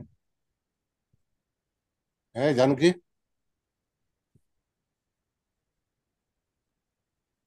परमेश्वर कृपाच असावी लागते कृष्ण कळायला. हॅलो, बर. हा हा हा. आला ना हरी आवाज? बोल. येस येस, येतो. तेच देवाची कृपाच असावी लागते देव कळायला पण, आणि खरी त्यासाठी गोष्ट. आपण पण प्रयत्न करावे लागतात. भले मागचे काही असतील कर्म पण नाही ते नाही, तुम्हाला आता तुझं भाग्य चांगलं होतं म्हणून तू हरिभक्तीमध्ये सहज गेली. सहज. तुमची कृपा. मी एक निमित्त आहे. मी एक निमित्त आहे, कोणीतरी पण निमित्त तुझ्या बनतं पण ते आपण धरून ठेवायला लागतं. कोणीतरी निमित्ताने येत असतात आपल्या आयुष्यात. गीता येत असते पण ती आपण धरणं हे पण महत्वाचं असतं. खरी गोष्ट आहे. मी तर फक्त मार्ग दाखवला. मी थँक्यू. इंट्रोडक्शनच आहे. हा, बाकी तो मार्ग आता तुला तर माहिती आहे आपल्याकडे किती लोकांना हरीचं नाव घेता आलं नाही. असं हो आहे ना. हो हो. जानकी माझी वहिनी आहे म्हणून. थँक्यू. थँक्यू. बर, चला नेक्स्ट. आणखी कोण आहे विचारायचं तुम्हाला? सर मी एक विचारू? हा, विचारा. सर तुम्ही असं दिलंय की काही काही वेळेला त्या स्थानाचा सुद्धा नाश होतो, म्हणजे काय सर, त्याचा काय अर्थ? त्या स्थानाला दुःख आलं म्हणजे स्थानाचा नाश झाला ना मॅडम. पर्टिक्युलर त्या बिंदूमुळे झाला. त्या बिंदूमुळे म्हणजे तो बिंदू ज्या वेळेला ऍक्टिव्ह, आता उदाहरणार्थ तुम्हाला सांगतो की समजा आता आपल्याकडे इथे ईडीच्या वगैरे भरपूर मोठ्या प्रमाणामध्ये छापे पडतात, तर ते अष्टम स्थानावरून आपण पाहिलं तर कारण ते संग्रहित असणारं धन आहे. स्थान आहे. म्हणजे पैसे. काय धग आपटला बघा, ढगावरती काय धग सर? आपट, धग धग म्हटलं आपटले एकमेकावर. हा, हो, अच्छा, तर त्या गडगड. ठिकाणी छापे पडतात, तर ते छाप्यामध्ये एवढं धन निघून जातं. आता एवढं धन निघून गेलेलं आहे, तर ह्याचा अर्थ तिथे तो शूलबिंदू त्या पर्टिक्युलर टायमिंग मध्ये ऍक्टिव्ह झाला किंवा त्याचा अधिपती जो आहे तो चुकीच्या ग्रहासोबत आहे, म्हणजे चुकीच्या ग्रहासोबत, तर त्याचं दुःख फार मोठं आहे ना. हो, आणि हो, म्हणून नक्की. त्या स्थानाला त्याला तिथे सहन करावं लागलं, तिथे त्याला त्याग करावा लागला एखाद्या गोष्टीचा. आज हो, पण म्हणजे म्हणून त्या सीबीआयने स्थानाचा नाश झाला असं म्हणतो. Yes yes, okay. स्थानाचा नाश होणार, म्हणून त्या ठिकाणी त्या स्थानाचा नाश होणे असं दर्शित केलेलं आहे. Okay sir, thank you. सर मी विचारू? हा बोला. सर हा शूलबिंदू जिथं पडलाय तिथं जर समजा गुरु गुरु असता तर त्याचं दुःख थोडंफार कमी झालं असतं का, जर बिलकुल नाही. गुरु त्या याच्यामध्ये स्थानी पडला असता उलट तर? गुरुला तो भोग भोगायला लागला असता. गुरु म्हणजे संतती, गुरु म्हणजे आर्थिक धोरण, गुरु म्हणजे सोनं, गुरु म्हणजे एज्युकेशन, गुरु म्हणजे इन्स्टिट्यूट, त्याबद्दलचा लॉस, त्याबद्दलची हानी. शूलबिंदू हा पॉझिटिव्ह नाही, हा निगेटिव्ह येतो. सर शूलबिंदू म्हणजे संतती असेल समजा, तर आपल्या चुका पाठच्या जन्मातल्या या आपल्या संततीला भोगायला लागू शकतात का? तुम्ही नाही हरिभक्ती नाही नाही केली? नाही नाही, सांगतो. असं आहे मॅडम की जर समजा गुरु हा शूलबिंदूशी मिश्रित एकाच नक्षत्रात आला, बघा रास जी आहे ती 2.25 नक्षत्राची आहे. आता जी कर्क रास आहे त्याच्यामध्ये पुनर्वसू पण आहे, आश्लेषा पण आहे आणि पुष्य पण आहे. पण तो नेमका गुरु पुष्यमध्ये आहे का, हा पहिला विचार करायचा आहे. आणि त्या राशीमध्ये नसला तरी सुद्धा हा जो बिंदू आहे हा नक्षत्राला आलेला आहे, राशीला आलेला नाही. आता हा पुष्य नक्षत्रामध्ये आहे, पण ती पुष्य नक्षत्राची जी काही रास आहे ती कर्क आहे. अच्छा. जी रास निर्माण झाली ती पुष्य नक्षत्रामुळे तयार झाली. आणि जर पुष्य नक्षत्रामध्येच गुरु असेल तर त्या ठिकाणी आणि शूलबिंदू आला असेल तर जातकाच्या जीवनामध्ये फक्त संततीसाठी म्हणून असं करता येणार नाही. यदा कदाचित त्या पलीकडे गुरुसाठी भरपूर काही वेगवेगळ्या गोष्टी आहेत. बँकिंग आहे, फायनान्स आहे, आर्थिक धोरण आहे. कळलं का? ओके, हा कळलं सर. सर मी असं नवीन आहे, थोडंसंच कळतंय मला, पण मी वारंवार ऐकणार आहे. ठीक आहे. हा. बरं, दुसरं आता हे सूलबिंदू संपला, भागवत मॅडम पण गेल्या, मग काय विचारायचं काय नाही आलं का? कारण नेटचा प्रॉब्लेमच आहे. सर आणि पुण्यात पण भरपूर पाऊस पडतोय त्यामुळे नेट जाते. आता काय करणार मॅडम, हा सगळा आपण केलेला प्रकार आहे, त्याच्यामुळे ही वर्षा जी आहे ती आलेली आहे. भागवत मॅडम आहेत सर, हा काय म्हणता? आहेत भागवत मॅडम. आहेत, आल्या का? बरं ठीक आहे. बरं ठीक आहे. आता कुबल मॅडम दुसऱ्या बिंदूकडे जाऊया. हो, आता सन्निपात बिंदू आहे चित्रा नक्षत्रातला दशम स्थानात, आणि तो लाभ स्थानात पण, कारण ते काय द्विपाद नक्षत्र आहे. चित्रा नक्षत्र तुळेला पण आहे आणि कन्येला पण आहे. हो. आता लक्षात घ्या, कालपुरुषाच्या कुंडली नंतर जे आपण सर्वतोभद्र चक्राची कुंडली पाहतो त्यावेळेला चित्रा जे ऐनांश आहेत, तर चित्रा नक्षत्र जे आहे ते मूळ दक्षिणेलाच आहे.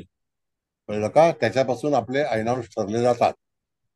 त्या ठिकाणी जेव्हा आपण एखादी तिथी बोल, चित्रा म्हणजे चित्रपक्ष ऐनांश असं त्याला म्हटलेलं आहे. मग अशा वेळेला चित्रा नक्षत्र हे द्विपाद नक्षत्र आहे. मगाशी मृगशीर्ष द्विपाद होतं, जे शूलबिंदू ते चतुष्पाद मध्ये होतं, आणि आता चित्रा नक्षत्रामध्ये हे जो बिंदू आलेला आहे त्याचं नाव जे आहे ते आहे सन्निपाद. सन्निपात म्हणजे एखादी घटना वारंवार होणे असा त्याचा अर्थ आहे. बरोबर आहे का मॅडम? बरोबर काय, तुमचं बरोबरच असणार, आम्ही शिकतोय तुमच्याकडनं. तरी सुद्धा पूर्व अनुभव काय सांगतो तुमचा? हो ना, हो ना. एखादी घटना वारंवार घडतेच ना, त्या बिंदूचा अर्थ तसा आहे. बरं, आता पुन्हा आपल्याला बघायचं आहे की कन्या राशीचा अधिपती हा बुध आहे, तूळ राशीचा अधिपती हा शुक्र आहे आणि तो चांगल्या स्थितीमध्ये आहे. बुध हा रवियुक्त आहे आणि शुक्र हा उच्चीचा आहे. तर जातकाच्या जीवनामध्ये दशमस्थान आणि लाभस्थान ह्याबद्दलच्या ज्या काही घटना आहेत त्या वारंवार चांगल्याच होतील. पण त्या चांगल्या घटना, चांगले ग्रह, आता जर समजा त्या चित्रा नक्षत्रामध्ये एखादा ग्रह असता तर त्याची विभागणी त्या नक्षत्रामध्ये आणि त्या राशीमध्ये दोन्ही बाजूला झाली असते. पण त्या ठिकाणी सन्निपात जिथे बिंदू आलेला आहे तिथे एकही ग्रह उपलब्ध नाही जन्माच्या वेळेला. आपण हे जे वाचत आहोत ते संपूर्णपणे जन्माच्या वेळेची असणारी स्थिती याचा विचार आपण करत आहोत. आलं लक्षात? तर त्या राशीत शनी आहे ना, हे तूळ राशी. पण तो नक्षत्र कुठला आहे मॅडम? विशाखा नक्षत्र ते मग ते पुढे गेलं फार, पुढे गेलं. 20 अंशाच्या पुढे आहे ते. हो. विशाखा नक्षत्र 20 अंशाच्या पुढे सुरू होतं, कळलं का? आणि स्वाती नक्षत्र 20 अंशापर्यंतच असतं. म्हणून नक्षत्राचे अंश जे आहेत ते तुम्हाला माहिती हवेत, कळलं का? जसं की जे पुष्य नक्षत्र जे आहे ते कर्क राशीमध्ये 3 अंश 20 कलेनंतर सुरू होतं, कळलं का? असं आहे. आश्लेषा हे 16 अंश 40 कलेला सुरुवात होते. बोला.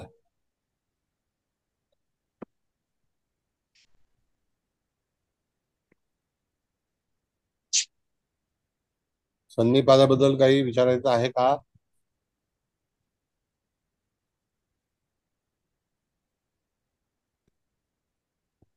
बहुतेक काही नाही विचारायचंय सर सगळ्यांना, कारण त्याचा रिझल्ट काय पॉझिटिव्हच आहे, चांगलं पण आलेलं आहे. पण समजा मॅडम इथे जर समजा, हा बोला.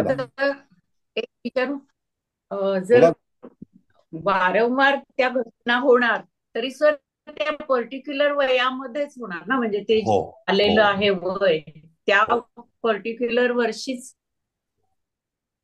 त्या घटना घड. आता असं आहे मॅडम, सांगतो पुन्हा पुन्हा घडत. आता आपण टू पॉइंट घेऊया. आता मॅडमने प्रश्न विचारलाय त्याच्याकरता मी तुम्हाला आणखी सूचना करतो. त्याच्यामध्ये असं आहे मॅडम, जर समजा या नक्षत्रामध्ये एखादा पापग्रह असता, म्हणजे रवी, मंगळ, शनी, राहू, केतू हे जर ग्रह त्या बिंदूमध्ये आले असते तर त्याला, त्या ग्रहाला अनुसरून एखादी घटना जातकाच्या जीवनामध्ये पर्टिक्युलर त्या वयाला ही वारंवार घडली असते. सन्निपातचा अर्थच असा आहे की एखादी चुकीची घटना किंवा चांगली घटना. मग एखादी चांगली घटना पण होऊ शकते, पण आपण जर बघितलं तर तो दोन्ही राष्ट्राधिपती जे आहेत ते चांगल्या अवस्थेमध्ये आहेत. एक जो आहे तो स्वतः त्या ठिकाणी बघितलं तर पंचम स्थानामध्ये मेषेला आहे आणि दुसरा मीनेला आहे आणि एक रवियुक्त आहे आणि एक एकटा आहे, कळलं का? तिथे जन्म नावाचं त्या ठिकाणी आपण बघितलं तर ते शुक्र हा कुठल्या ह्याच्यात आलेला आहे, असं आहे ना. तर ती घटना जी आहे, जर समजा चुकीचा ग्रह असेल तर घटना वाईट सुद्धा होऊ शकते. मग कधी कधी आपण म्हणतो, जातक आपल्याकडे येतो, सारखं माझ्या नशिबामध्ये असंच का घडतं, 12 वर्षापूर्वी असं झालं होतं, 15 वर्षापूर्वी असं झालं होतं. आता ही जी घटना आहे मॅडम, ही पर्टिक्युलर कोणत्या वयाला अनुसरून आहे. आता आपण बघितलं तर त्याच्यानंतर परत ती घटना 27 वर्षानंतर परत त्याच्या जीवनामध्ये तशीच घडेल. 24, 51 आणि 78 वय आहे सन्निपातसाठी. मग ती वयाच्या 24व्या वर्षी अशी एखादी घटना घडेल की यदा कदाचित त्याला त्या घटना ती चांगली असेल पण ती पुन्हा घडण्याची शक्यता आहे. पण ग्रह जर सोबत वाईट असता किंवा त्याचा अधिपती, मगाशी आपण मंगळाचा विचार केला किंवा चंद्राचा विचार केला तर ती घटना जी शोकाकुल आहे. म्हणजे का तर तो शूलबिंदू आहे. हा बरोबर. कळलं? पण म्हणजे म्हणजे शूलबिंदू सुद्धा असं वयाचे 3 आपण हे लिहितो, पण ते तिन्ही वेळी घडेल असं नाही, असं नाही, म्हणतात. ऐका प्रत्येक माणसाच्या आयुष्यामध्ये काही काही दुःख ही अचानक घडलेली असतात आणि ती सारखी म्हणजे सन्निपात सारखी नसेल. शूल हे वाईटच आहे. मग प्रत्येक व्यक्तीच्या जीवनामध्ये काही ना काहीतरी अशा घडामोडी होतील की ज्याला आंतरिक दुःख, हे आंतरिक दुःखाचा भाग आहे. शूल याचा पूर्ण उच्चार असा आहे की आंतरिक दुःख. आणि ते इथनं आणली होती माझी आपण द्वारीतनं आणलेली. बंद करा ना आवाज.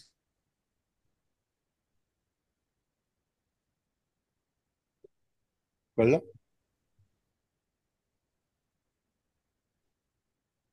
आलं का लक्षात? सर आलं. आलं.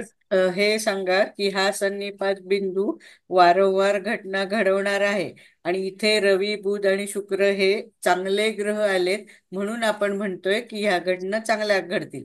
पण राहू, केतू, शनी सारखे असले म्हणजे तर घटना वारंवार घडणारी वाईट पण असू शकेल. मी तेच सांगतो तुम्हाला.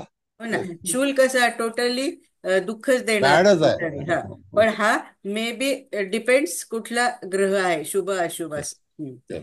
आता बघा असं आहे मॅडम, मी तुम्हाला सांगितलं की एखादा शूलबिंदू ज्या वेळेला घडलं आणि जर घरातली मंडळी जर जागृत असतील आणि त्याला त्यांनी सुचवलं की बाबा तू असं असं कर, आता त्या याच्यामध्ये जेव्हा त्यांनी तो मार्ग पत्करला किंवा अवलंबला तर त्या ठिकाणी यथाकदाचित पुढच्या घटना टळू शकते. हो, पण ते ऐकणार का? तो जर प्रॉब्लेम आहे ना. तेव्हा आपण ऐकावंसं वाटलं विधिलिखित पाहिजे म्हणतोय ना, ते घडणारच आहे. नाही तसं नाही, परत सांगतो. नाही सांगा. आणि म्हणजे बरोबर आहे, आपण ह्याला पर्याय आहेच ना प्रत्येक ह्याला, की तुम्ही मगाशी भागवतमचं जसं सांगितलं म्हणजे अध्यात्म तर हे पूर्ण ह्याच्यातनं हे मग तुम्ही ग्रह, नक्षत्र, तारे सगळे आपल्या कंट्रोलमध्ये येतात ना जेव्हा आपण अध्यात्माच्या उच्च स्तरावर असू. असं बोला आता. म्हणजे त्या ठिकाणी कसं असतं की बाबा हे कसं होईल, म्हणजे एखाद्या, जसं मी तुम्हाला एक हे सांगतो, घटना सांगतो की माझं जेव्हा लग्न झालं तर कधी अपेक्षाच नव्हती की एवढी चांगली पत्नी मिळेल. तर लोकांनी असं विचारलं, माझे काही फ्रेंड्स होते, अरे तेरे को बीवी किसने दिया, म्हणजे की आम्ही एवढे कामातून गेलो होतो की आम्हाला बायको मिळणं मुश्किल होतं.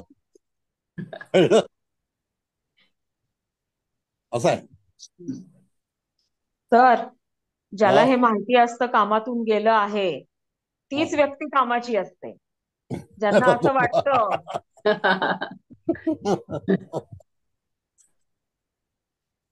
आम्ही सगळे आउटडेटेड होतो.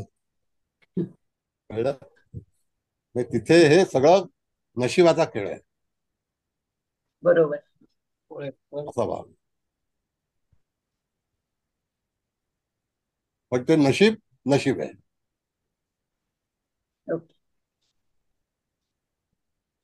कळलं. थँक्यू. थँक्यू. पुढे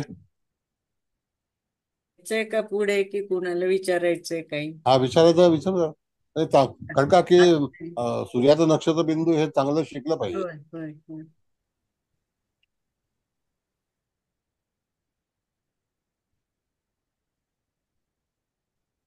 नाही विचारायचं वाटतं. मग पुढचा 18वा म्हणजे ज्येष्ठा नक्षत्रातला केतू आहे आणि तो 12व्या स्थानात आहे. सर एक हा बोला कुणाला बोलायचं? हे मी जोगळेकर बोलतो. हे सूर्यात नक्षत्र त्यांनी ते वारंवार ज्या काही घटना घडतील त्या वर्षीच घडतील का त्या वयाला घडतील?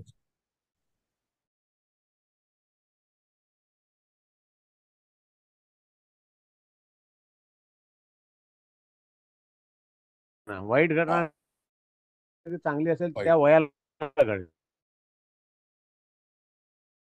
आता हा केतू बिंदू जो आलेला आहे हा केतू बिंदू हा मॅडम वृश्चिक राशीमध्ये पश्चिम नैऋत्येला आलेला आहे.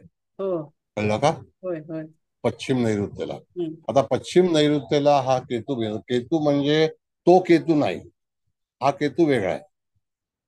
हा केतू म्हणजे ध्वज, पताका.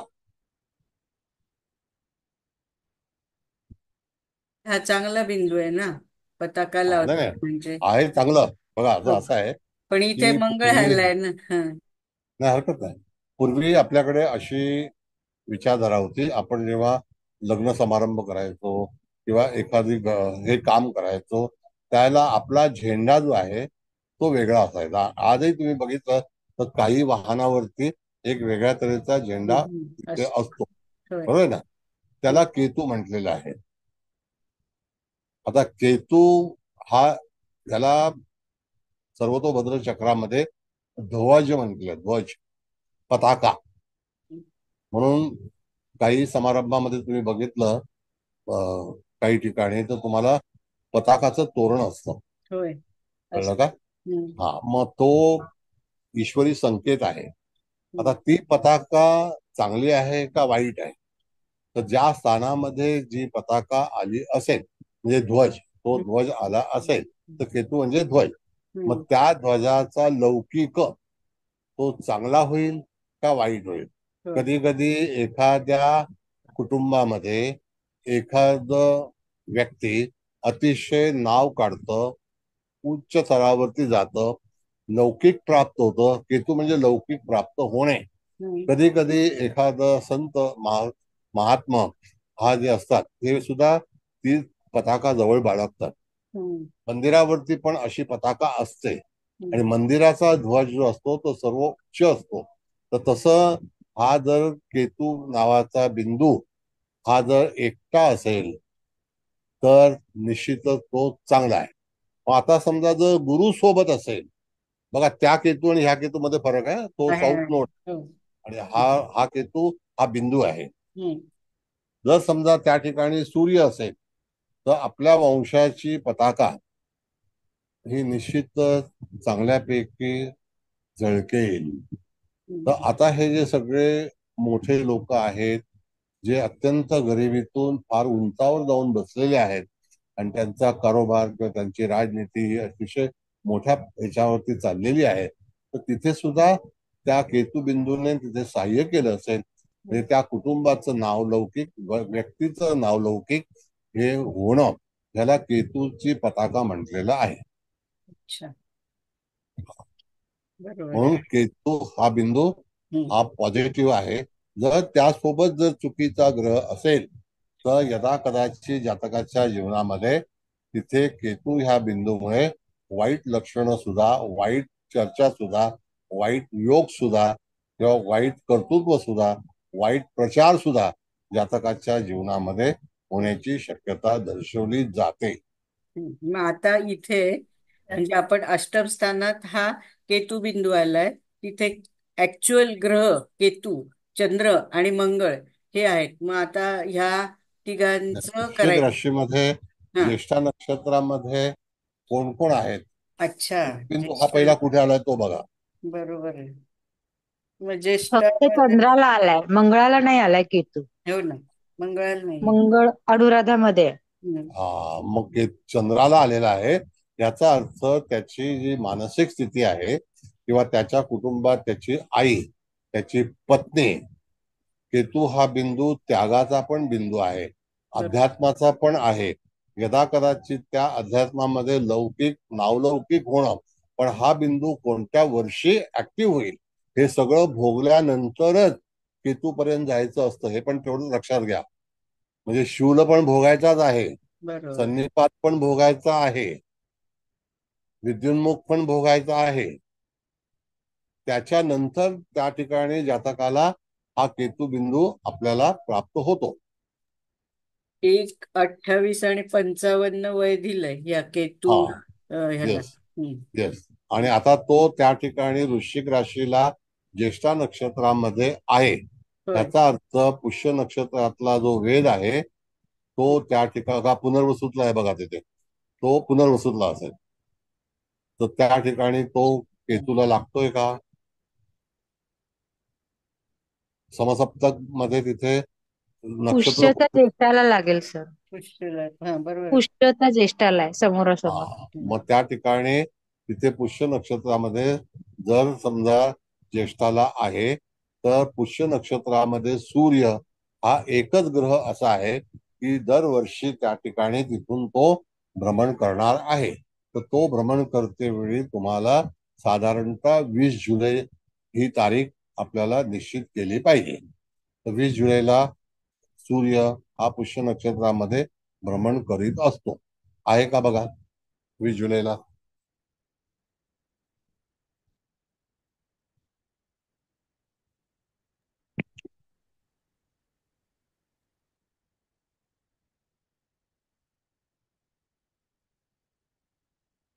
पुष्य नक्षत्रात आहे सर. आहे सर.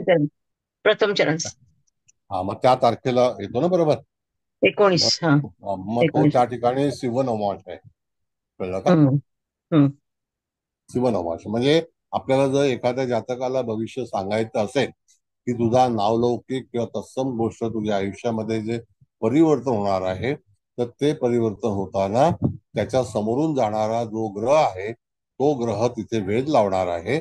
तर त्यावेळेला तुझा त्या महिन्यामध्ये, कारण का की हे जे बिंदू आहे हा 1 वर्ष टिकणार आहे. तर 1 वर्षामध्ये सूर्य हा कधी ना कधीतरी पुष्य नक्षत्रातून प्रवास करणारच आहे, नाही का? हो सर. मग तेव्हा त्याला सांगायचं तुम्ही की बाबा तुझ्या नशिबामध्ये, पण पहिल्यांदा केतू ह्या बिंदूचा आपल्याला पूर्णपणे अभ्यास झाला पाहिजे की ज्याच्यामध्ये हा बिंदू हा अशा तऱ्हेने ऍक्टिव्ह होणार आहे आणि तुला जे कर्म भोगायला लागणार आहे किंवा तुझा नावलौकिक आहे तो कशा स्वरूपात असेल. तर चंद्र हा जरी नीचेचा असला, चंद्र हा जरी ज्येष्ठा नक्षत्रातला असला तरी सुद्धा केतू हा बिंदू हा शुभग्रहाचे युक्त आहे. वाक्य लक्षात आलं? शुभग्रह युक्त आहे.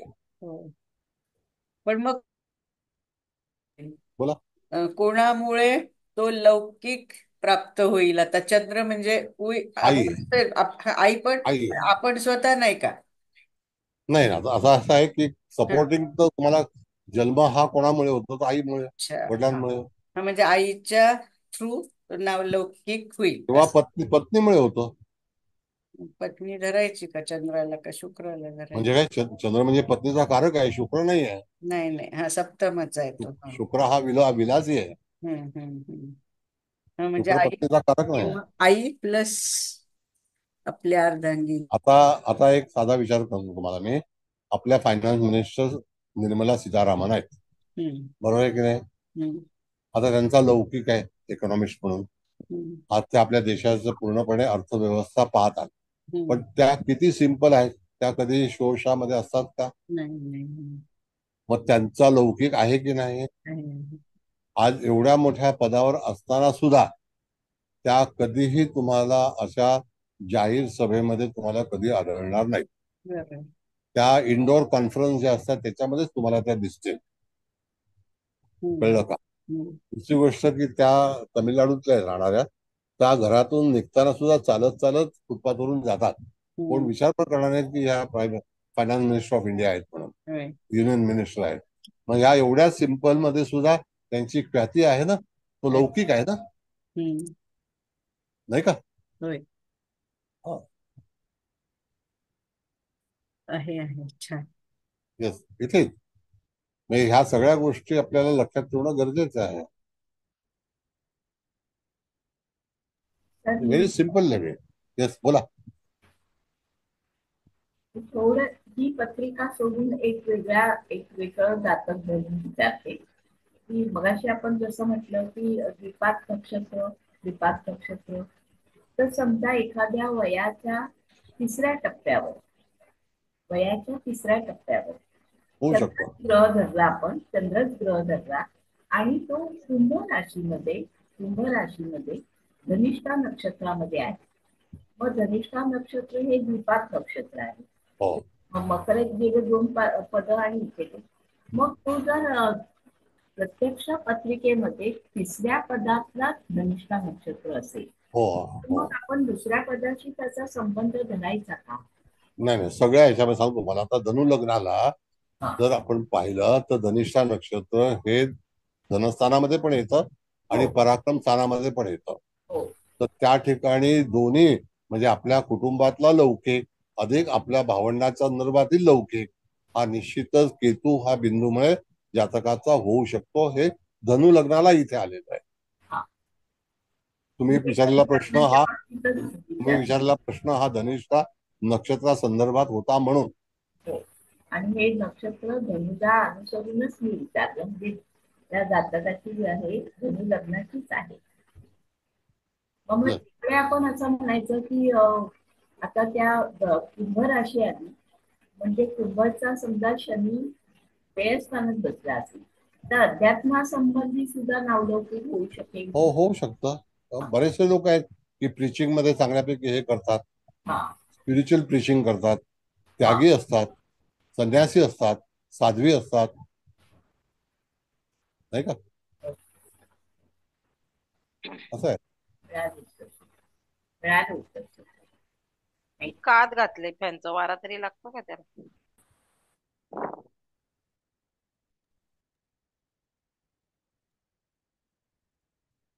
मुकेश भाऊ तुमचा क्लास आहे का? आहे सर. आहे. हो हो आहे. ठीक आहे.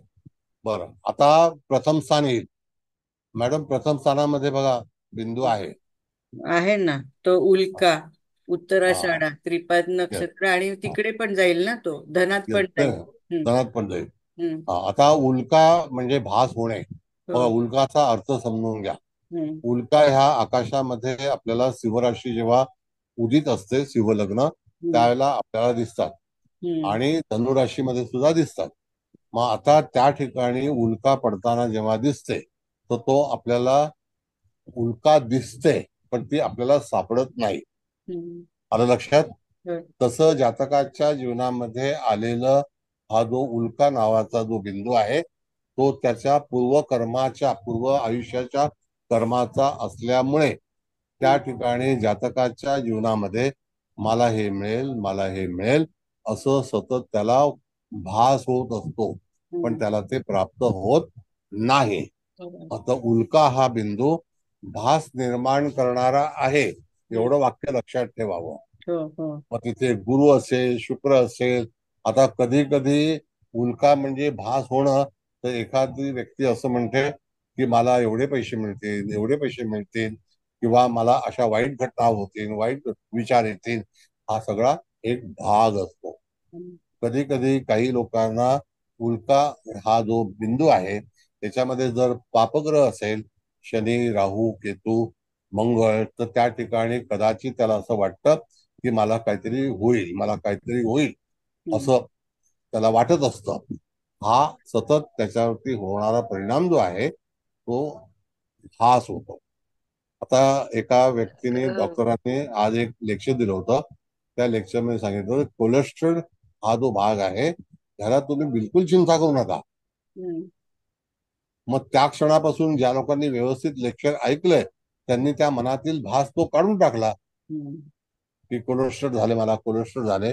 कोलेस्ट्रॉल हा एक धंदा आहे. कळलं का? आता मॅडम तुम्ही तर डॉक्टर आहात तुम्हाला जास्ती माहिती आहे.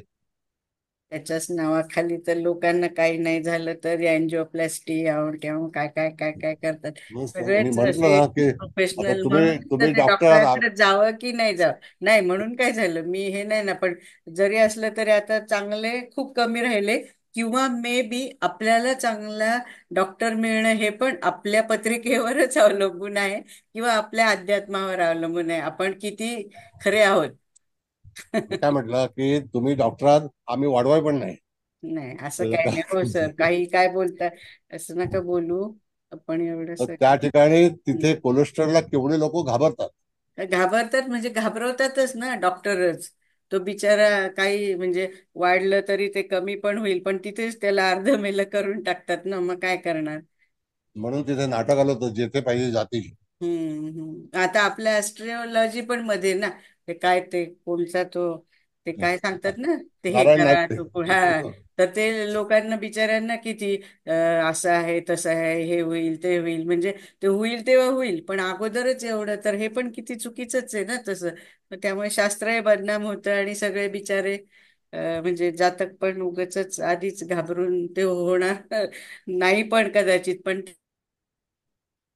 हम्म. ठीक आहे, जाऊ दे, चला आपलं पुढचं. तर मग हा हम्म. बिंदू आहे. हम्म. पण इथे मग ह्याचं काही हे नाही होणार का? आता 4, 31 आणि 58 वय आहे आणि गुरु हा आहे, कारण ती रास पण धनु आहे आणि गुरु पण, तो गुरु नक्षत्र मात्र त्याचं वेगळं आहे, अगोदरच काय आहे. पूर्वाषाढ आहे. हा. अगोदरच हा, पूर्वाषाढ तेच तेच. अगोदरच आहे. हो ना, हो ना. अगोदरच आहे. हा. मग आता हा बिंदू जो आहे हम्म. तो काय सांगतोय? हम्म. काय? भास, हा. हम्म. नाही का? हो ना. मग त्याचं नाव काय आहे? उल्का. माझा उल्का. आवाज येतोय ना? हा. येत नाही उल वाटत. मग उल्का. हा. उल्का आपण पाहतो आकाशामध्ये. उल्का म्हणजे असा आपल्याला भास होणं, होय. की असं होईल, मला इथे दुखतंय, मला तसं होईल का, माझे पाय दुखतात, पॅरेलाइज होईल का, असे पण लोक असतात. तो भास होत असतो त्याला. आणि मग अशी ही घटना जी आहे ती पर्टिक्युलर त्या वयामध्ये जातकाच्या जीवनामध्ये घडणारी असू शकते, हम्म. घडू शकते. मग हम्म. आता हा उत्तरामध्ये आलेला आहे, तर त्या ठिकाणी उत्तरा हे जे नक्षत्र आहे हे त्रिपाद नक्षत्र आहे. हो. मग हे त्रिपाद नक्षत्र आपण जर बघितलं तर त्याच्या समोर तिथे रोहिणी नक्षत्र आहे का पहा तुम्ही, आणि मृगशीर्ष. मृगशीर्ष आहे. मृगशीर्ष. मृगशीर्ष आहे ना. मृग. हं. हा. मग त्या ह्याच्यामध्ये मृगशीर्ष नक्षत्रामधून एखादा ग्रह जात असेल त्यावेळेला, त्या वयाला, तर तिथे हा बिंदू जो आहे तो आपल्याला तसा भास करवेल.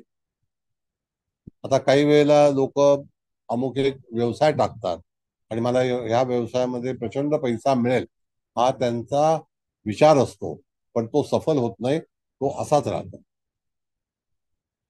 कळलं का? बोला. आता शेवटचा बिंदू आहे हो हो, मॅडम. कळालं का? हा. कारण आता मुकेश भाऊंना क्लास द्यायचा ना. नाही नाही, हरकत नाही, आहे अजून 10 मिनिटं आहेत, दहा नाही, पंधरा मिनिटं आहेत. माझं झालं विचारून, कोणाला काय विचारायचंय बघा. सर मी विचारू का? हा विचारा. हा, नमस्ते सर. सर, या पत्रिकेमध्ये उल्का ह्या बिंदूच्या बरोबर एक्झॅक्टली समोर विद्युन्मुख पण बिंदू आलेला आहे. तर मग अशा वेळेस त्याचा विचार कसा करायचा? कारण नाही दोन नाही बिंदू नाही समोर समोर येतात. नाही नाही नाही, त्या बिंदूचा समसप्तकाला काही हे नाहीये. बिंदू हा सेपरेट आहे. फक्त एवढंच आहे की एखादी घटना घडण्यासाठी तिथून प्रवास करणारा ग्रह हा सूर्य असेल तर त्यावेळेला तुम्ही त्याचा उल्लेख करायचा आणि विचार करायचा. Okay, thank you sir. कळलं? हा, बोला. नमस्कार सर. सर, नमस्ते. हे बिंदू बिंदू ज्या नक्षत्रात येतात ते ह्या पर्टिक्युलर कुंडलीसाठी आहेत, की सर कोणत्याही कुंडलीमध्ये त्याच नक्षत्रामध्ये येतील? नाही, सांगतो तुम्हाला. हा चांगला प्रश्न आहे. बघा, सगळ्यांनी लक्षात घ्या की प्रत्येकाने प्रत्येकाची कुंडली बनवावी. मी ब्लँक चार्ट पाठवलेला आहे, तर त्याचं थोडंसं एक्सरसाइज करावं लागेल तुम्हाला. नसेल तर तुम्हाला तुमची कुंडली तयार करून मिळेल. तुम्ही मला जर फोन हे केलात, मेसेज केला, तर मी तुम्हाला त्यांचा नंबर देईन, त्या तुम्हाला PDF पाठवतील आणि नंतर तुम्ही ती प्रिंट करून घ्या. तर त्या ठिकाणी हे जे बिंदू आहेत हे प्रत्येकाच्या कुंडलीमध्ये भिन्न भिन्न येऊ शकतात आणि हे जे बिंदू आहेत हे सूर्यापासून जन्माला येतात, म्हणजे तयार होतात. याचा अर्थ प्रत्येक व्यक्तीच्या आयुष्यामध्ये स्थान, बिंदू, वय हे वेगवेगळं असू शकेल. त्याच्यामध्ये बदल होतो. तो एकच बिंदू येईल असं बिलकुल नाही. कळलं का कळलं बरोबर सर, आहे. मॅडम? Thank you sir. थँक्यू. बस, आता पुढे आणखी काय?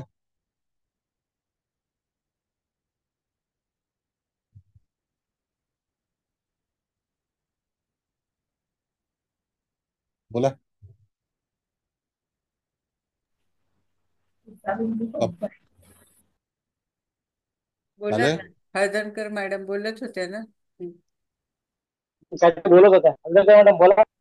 मी म्हटलं पुढचा घेणार असतील तर कंप बिंदू आहे. हा, कंप बिंदू जो आहे सांगतो तुम्हाला. आता शेवटचा बिंदू जो आहे तो कंप आहे का? शेवटचा म्हणजे आता हा धनस्थानात आहे, अजून दोन आहेत ना, वज्र आणि निर्धात पण आहेत ना. हा, मग ते वज्र आहे होणार नाही. नाही आज ना, फक्त तो कंप कंपापर्यंत घ्यायचा आहे का? जमलं. हा, हो, श्रवण कंप मध्ये घ्यायचा. मग तो. हा. हा, तो कंप बिंदू जो आहे, हम्म. कंप म्हणजे जातकाच्या जीवनामध्ये होणारा हादरा. कंप हा बिंदू चांगला नाही हे पहिलं निश्चित करा. कंप बिंदू हा बिंदू तुम्हाला योग्य नाही. प्रत्येक व्यक्तीच्या जीवनामध्ये कुठला ना कुठला तरी हादसा, काही ना काही अशा घडामोडी होत असतात, तर त्याला सहनच करावे लागतात. जसा शूलबिंदू आहे तशाच घटना पूर्वीच्या जन्माच्या कर्मानुसार जातकाच्या जीवनामध्ये बरेचसे जीवनात जे काही हादरे बसतात तर ते कोणत्या स्थानाशी संबंधित आहेत. तर हे जे स्थान आहे हे चतुर्थ स्थान आहे का तृतीय स्थान आहे मॅडम? धनस्थान द्वितीय. द्वितीय स्थान आहे. हं. धनस्थान होय. म्हणजे मकर राशीमध्ये. हो, मकर रास आणि स्वामी शनी इकडे बसलाय तुळे. मग त्या ठिकाणी जर आपण पाहिलं तर मकर राशीमध्ये त्या ठिकाणी जो नक्षत्र जे आहे ते श्रवण आहे.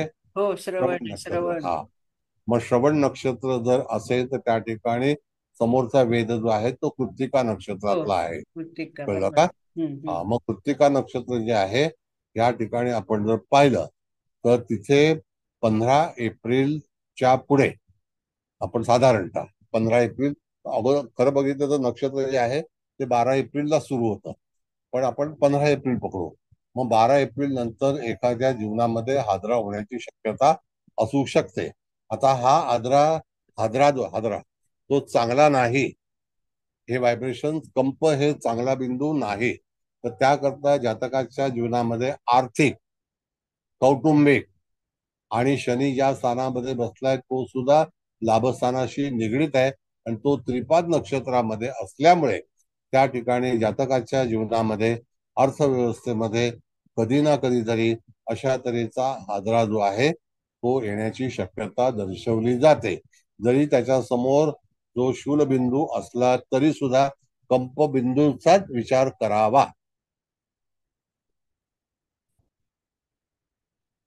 कळलं? आता तो हादरा सौम्य आहे का कठीण आहे? कंप म्हणजे भूकंप, तो भूमीमध्ये होतो म्हणून भूकंप. हा जो कंप आहे हा माणसाला पण तिथे कंप पावतो मनुष्य. म्हणजे जेव्हा अटॅक येतो त्याला तेव्हा सुद्धा हातपाय हलतात, ते सुद्धा कंपामध्येच येतात. आणि जीवनामध्ये आर्थिक नुकसान होतं ते सुद्धा कंप आहे. तो भूकंपापेक्षा भारी आहे. ते स्वतंत्र वैयक्तिक भूकंप झालेला आहे. कळलं? आता जसं लेबनॉनवरती चाललेलं आहे, त्यांना पण हादरे बसलेत ना भरपूर. बोला. हो सर. हा,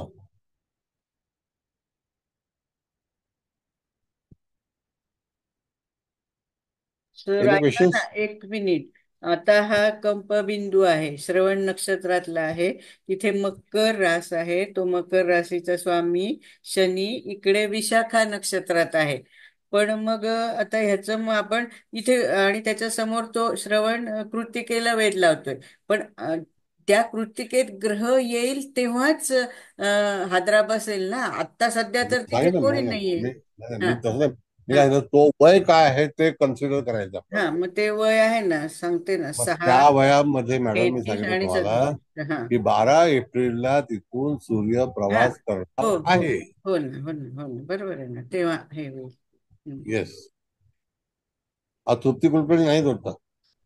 हम्म, काय नाही दिसत आहे कारण त्या नाहीतर आहे सर, मी नाही का? उशिरा जॉईन झाले सर. अच्छा. हा. कोणतरी बाहेर पडल्यानंतर मला एंट्री मिळाली. 100 झाले होते मी जेव्हा जॉईन करायला लागले तेव्हा. ठीक आहे, ठीक आहे. त्यामुळे आता मला तुम्हाला सुरुवातीचं नाही कळलंय. आता कंप हा तुम्ही मी तुम्हाला हे पाठवून द्या. बरोबर, थँक्यू सर. तुमचा कंप आला नाही म्हणून म्हटलं. काय सर?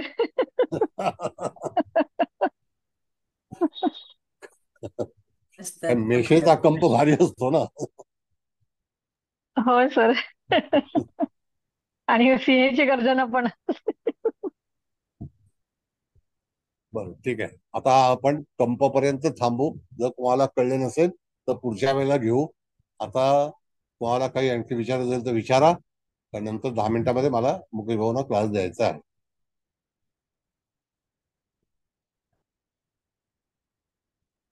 नमस्कार सर. एक नमस्ते. प्रश्न विचारते मी. आता आपल्या कुंडलीत चंद्र वृश्चिक येते. मूळ कुंडलीत तो मंगळ केतू बरोबर आहे, पण चंद्राला केतू बिंदू मिळालाय. तर मग तर त्यावेळी आपण हे केतू म्हणजे हे जे ध्वज आहे चांगलंच फलित करायचं ना हो, की? नक्की. आणि व्ययस्थान आणि पण चंद्र हा व्ययातला पण आहे, निचेचा आहे, व्ययात आहे, प्लस केतू मंगळ युक्त आहे. तरी देखील आपण जेव्हा ऍज पर ह्याच्याने जाऊ सूर्यात नक्षत्र बिंदू, तेव्हा तो त्या वयानुसार त्याला ते चांगलंच फलित सांगायचं ना? येस. आता सांगतो तुम्हाला. कधी हो कधी सर. मनुष्य संपूर्ण जीवन जे आहे ते सतत काही ना काहीतरी हाणामारीमध्ये काढतं आणि शेवटी मग तो त्याग करतो. तर केतू हा मुळामध्ये निस्वार्थ भक्ती मार्ग आणि त्या ठिकाणी सगळं त्याग करणं, वानप्रस्थ आश्रम करणं, अशा सगळ्या गोष्टीतून मुक्त होणं, असे प्रसंग जातकाच्या जीवनामध्ये येऊ शकतात. आणि त्यानंतर त्याचा जो काही ग्रुप आहे, प्रत्येक वेळेला ना माणसाच्या आयुष्यामध्ये शिंदे मॅडम नेहमी ग्रुप चेंज होत असतात. तुमचा हो सर. समूह, हो. ग्रुप म्हणजे समूह, तुमचा हो. समूह हा बदल होत असतो. मग त्या समूहामध्ये मनुष्य गेल्यानंतर त्याच्या मागची भूमिका जी आहे ती सगळी विस्मरणामध्ये येते. कारण तिथे त्याला मग असे बरेचसे संत आहेत, साधू आहेत किंवा साध्वी आहेत की त्यांना मागच्या भूमिकेशी काही कर्तव्य होत नाही. पण तो चंद्र हा केतूच्या रूपामध्ये त्याला त्या माध्यमामध्ये घेऊन जातो आणि त्यांचा एक वेगळ्या तऱ्हेचा कंप तयार होतो, म्हणजे एक समूह तयार होतो. आणि म्हणून तिथे केतू हा आध्यात्मिक, लौकिक, तीर्थस्थान अशा ठिकाणी वास्तव्य करणं, अशा बऱ्याच गोष्टी ज्या आहेत त्या जातकाच्या जीवनामध्ये घडण्याची शक्यता होऊ शकते. आणि त्यानंतर आलेला जो कंप बिंदू आहे, तो कंप म्हणजे यदा कदाचित एखादी घटना जातकाच्या जीवनामध्ये हादसा होऊ शकते. मग तिथे तुम्ही संन्यास घेतला तरी सुद्धा तिथे कुटुंब स्थानामध्ये जे श्रवण नक्षत्र आहे त्या नक्षत्रामध्ये जातकाला काही घडामोडी अशा घडू शकतात, होऊ शकतात, आणि कुटुंबाच्या माध्यमात हो कधी सर. आर्थिक नुकसान होणं किंवा तत्सम काही गोष्टी होणं. पण कंप हा बिंदू चांगला नाही. Thank you sir. धन्यवाद. समजलं. छान. धन्यवाद. बर, पुढे आता बराच वेळ झालेला आहे, तर सगळ्यांचे प्रश्न संपले असतील तर अलंकर मॅडम अभिप्राय देतील आणि मग समारोप जो आहे कुबल मॅडम करतील. आणखी कोणाला काही विचारायचं असेल, बोलायचं असेल तर बोला. आपल्याकडे 10-15 मिनिटं आहेत. सर 10 मी मिनिटं. मी सांगू? हा, नमस्ते सर. सर खूप नमस्ते. सुंदर क्लास झाला. मी ऐकत होती सर्व. तर सर हे खूप सुंदर आहे ना, डोळ्यासमोर आपल्याला दिसतंय विद्युन्मुख, नंतर आंतरिक दुःख होतंय, नंतर आपण वारंवार प्रयत्न करतोय, नंतर आपल्याला कीर्ती भेटते, नंतर आपल्याला आभास होतो, मग एखादा हादरा बसतो, मग वज्रपात आणि अखेरीस निर्धास. तर सर हे खूप म्हणजे अशा पद्धतीने पाहिलं तर तुम्ही जे आता स्टार्ट केलेलं की हरिभजनाशिवाय मुक्ती नाही किंवा दुःख संपणार नाही, सूर्यात नक्षत्र बिंदू ह्या पद्धतीने जर आपण विचार केला तरी आपल्याला तेच कळून येतं की at the end of the day जर तुम्ही ईश्वरच्या सानिध्यात आहात किंवा तुम्ही ईश्वर भक्तीमध्ये विलीन आहात, तर हे जे बिंदू आहेत ते त्रास देतील जरूर, पण तुम्हाला तिथून निघण्यामध्ये पण काही ना काहीतरी मदत भेटेल किंवा मानसिक शांतता, मानसिक शक्ती तुमच्याकडे प्राप्त होईल. सर खूप सुंदर झालं लेक्चर. मला आवडलं सर, खूपच आवडलं. Thank you so very much. Thank you बेटा, थँक्यू. सर मी 8 महिन्यानंतर जॉईन झाले, खूप छान वाटलं. काल गीता मॅडमचा क्लास जॉईन केला मी आणि पूर्ण मागचा आता हे रिवाइज होत आहे. खूप छान वाटलं सर. सगळे क्लास करेल मी आता पुन्हा. ठीक आहे, या यू आर वेलकम. खूप मी काही आहे तुम्हाला तुमच्याकडे. टेलिग्रामला हे पाठवीन. टेलिग्रामला पूर्ण प्रोग्राम तुम्ही बघू शकता. फक्त गेल्या शुक्रवारचं लेक्चर नाही आहे, त्याच्या अगोदरची 2 लेक्चर्स उपलब्ध आहेत आणि इत्यादी ठीक आहे. 300 लेक्चर्स उपलब्ध आहेत युट्यूबला. त्याची पण लिंक पाठवेन. तुमचं नाव कळेल का मला? चालेल चालेल. वैष्णवी जगदळे. ठीक आहे, चालेल. ओके, सगळेच क्लास केले सर मी. थँक्यू, धन्यवाद. बरं, दुसरं काय आता हरणं करणं? आवाज मॅडम आवाज येत नाहीये. देशमुख मॅडम. मी देशमुख तो मॅडम, ओपन केलं माईक. हा शुक्रवारी लेक्चर नाही आहे ना? शुक्रवारी नाही रेकॉर्डिंग झालं. शुक्रवारी लेक्चर नाही आहे ना? शुक्रवार नाही, आज 8 दिवसाचं ते आपलं म्हणजे हे थोडस गडबड झाली ना, त्यामुळे ते नाही झालं रेकॉर्ड. आज 8 दिवसाचं ते धारकांश कुंडलीचं अच्छा, नाही झालं मॅडम. मागच्या शुक्रवारचं शुक्रवारचं रेकॉर्ड नाही झालं ना? नाही, शुक्रवारचं झालेलं आहे. नाही नाही, मी शुक्रवारी लेक्चर आहे की नाही विचारते. हो आहे ना, उद्या अच्छा, आहे ना, परवा उद्या नाही, परवा सर. परवा लेक्चर आहे. या शुक्रवारी लेक्चर होईल ना? हो आहे आहे. आता काय सण कुठले येणार? आहे ना? नवरात्र येणार. हा, ठीक आहे सर. आता सण नाही, आता डायरेक्ट नवरात्र, मग नंतर दिवाळी, दसरा. बरं बरं, नेक्स्ट आणखी. एकाच दिवशी नवमी आणि दशमी. हा ठीक आहे, आता ते होत असतात.